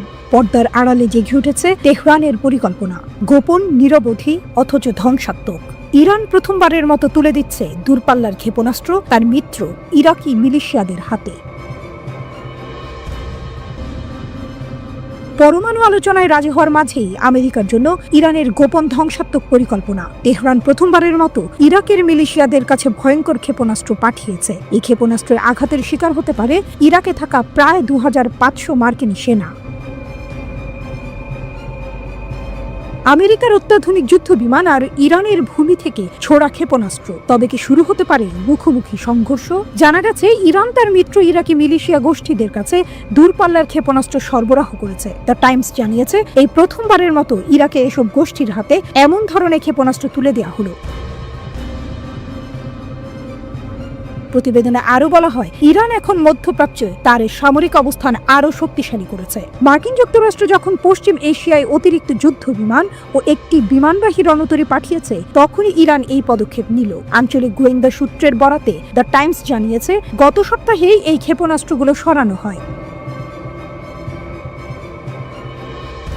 এই প্রথমবার ইরানের পক্ষ থেকে তাদের মিত্র ইরাকি গোষ্ঠীগুলোর হাতে এমন দূরপাল্লার ক্ষেপণাস্ত্র তুলে দেওয়া হলো। প্রতিবেদনে বলা হয়েছে, এই অস্ত্র সরবরাহের পুরো আয়োজন করেছে ইরানের বিপ্লবী গার্ড বাহিনীর বিমান শাখা। সেখানে আরো বলা হয়, কুদস 351 ক্রুজ ক্ষেপণাস্ত্র ও জামাল 69 ব্যালিস্টিক ক্ষেপণাস্ত্র ছিল এই হস্তান্তরের অংশ। প্রতিবেদনের ভাষায়, ইরান সম্প্রতি ইরাকের শিয়া মিলিশিয়াদের কাছে ক্ষেপণাস্ত্র পাঠিয়েছে। এর মধ্যে কিছু নতুন মডেল আছে যেগুলোর পাল্লা আরো ভারী। এর আগে এসব ক্ষেপণাস্ত্র ওই মিলিশিয়াদের দেওয়া হয়নি। এটা ইরানের একটি ঝুঁকিপূর্ণ ও মরিয়া পদক্ষেপ, যা ইরাকের স্থিতিশীলতার জন্য হুমকি হয়ে উঠতে পারে। জানা গেছে, বর্তমানে ইরাকে প্রায় 2500 মার্কিন সেনা অবস্থান করছে, যারা সন্ত্রাসবাদ বিরোধী বিভিন্ন অভিযানে সহায়তা করছে। গত বছর জানুয়ারিতে ইরাক ভিত্তিক মিলিশিয়া গোষ্ঠী তাতাইব হিজবুল্লাহ জর্ডানে 3 জন মার্কিন সেনাকে হত্যা করে। এর পাল্টা জবাবে মার্কিন যুক্তরাষ্ট্র ড্রোন হামলা চালিয়েছে ওই গোষ্ঠীর নেতা আবু বাকির আল সাদিকে হত্যা করে। এই ক্ষেপণাস্ত্র হস্তান্তরের ঘটনা এমন সময় ঘটল যখন ইরান যুক্তরাষ্ট্রের সঙ্গে পরোক্ষ আলোচনা করতে রাজি হয়েছে। আগামী 12 এপ্রিল আমেরিকা ও ইরান ওমানে বৈঠকে বসবে। এই আলোচনায় ইরানের ক্ষেপণাস্ত্র ও পারমাণবিক কর্মসূচি থাকবে মূল বিষয় হিসেবে। 7 এপ্রিল মার্কিন প্রেসিডেন্ট ডোনাল্ড ট্রাম্প হুঁশিয়ারি দিয়ে বলেন, যদি কূটনৈতিকভাবে কোনো সমাধানে পৌঁছানো না যায়, তাহলে ইরান ভয়াবহ বিপদের মুখে পড়বে। এই মন্তব্য তিনি করেছিলেন ইসরায়েলের প্রধানমন্ত্রী বেনিয়ামিন নেতানিয়াহুর সঙ্গে দ্বিপাক্ষিক বৈঠকের সময়।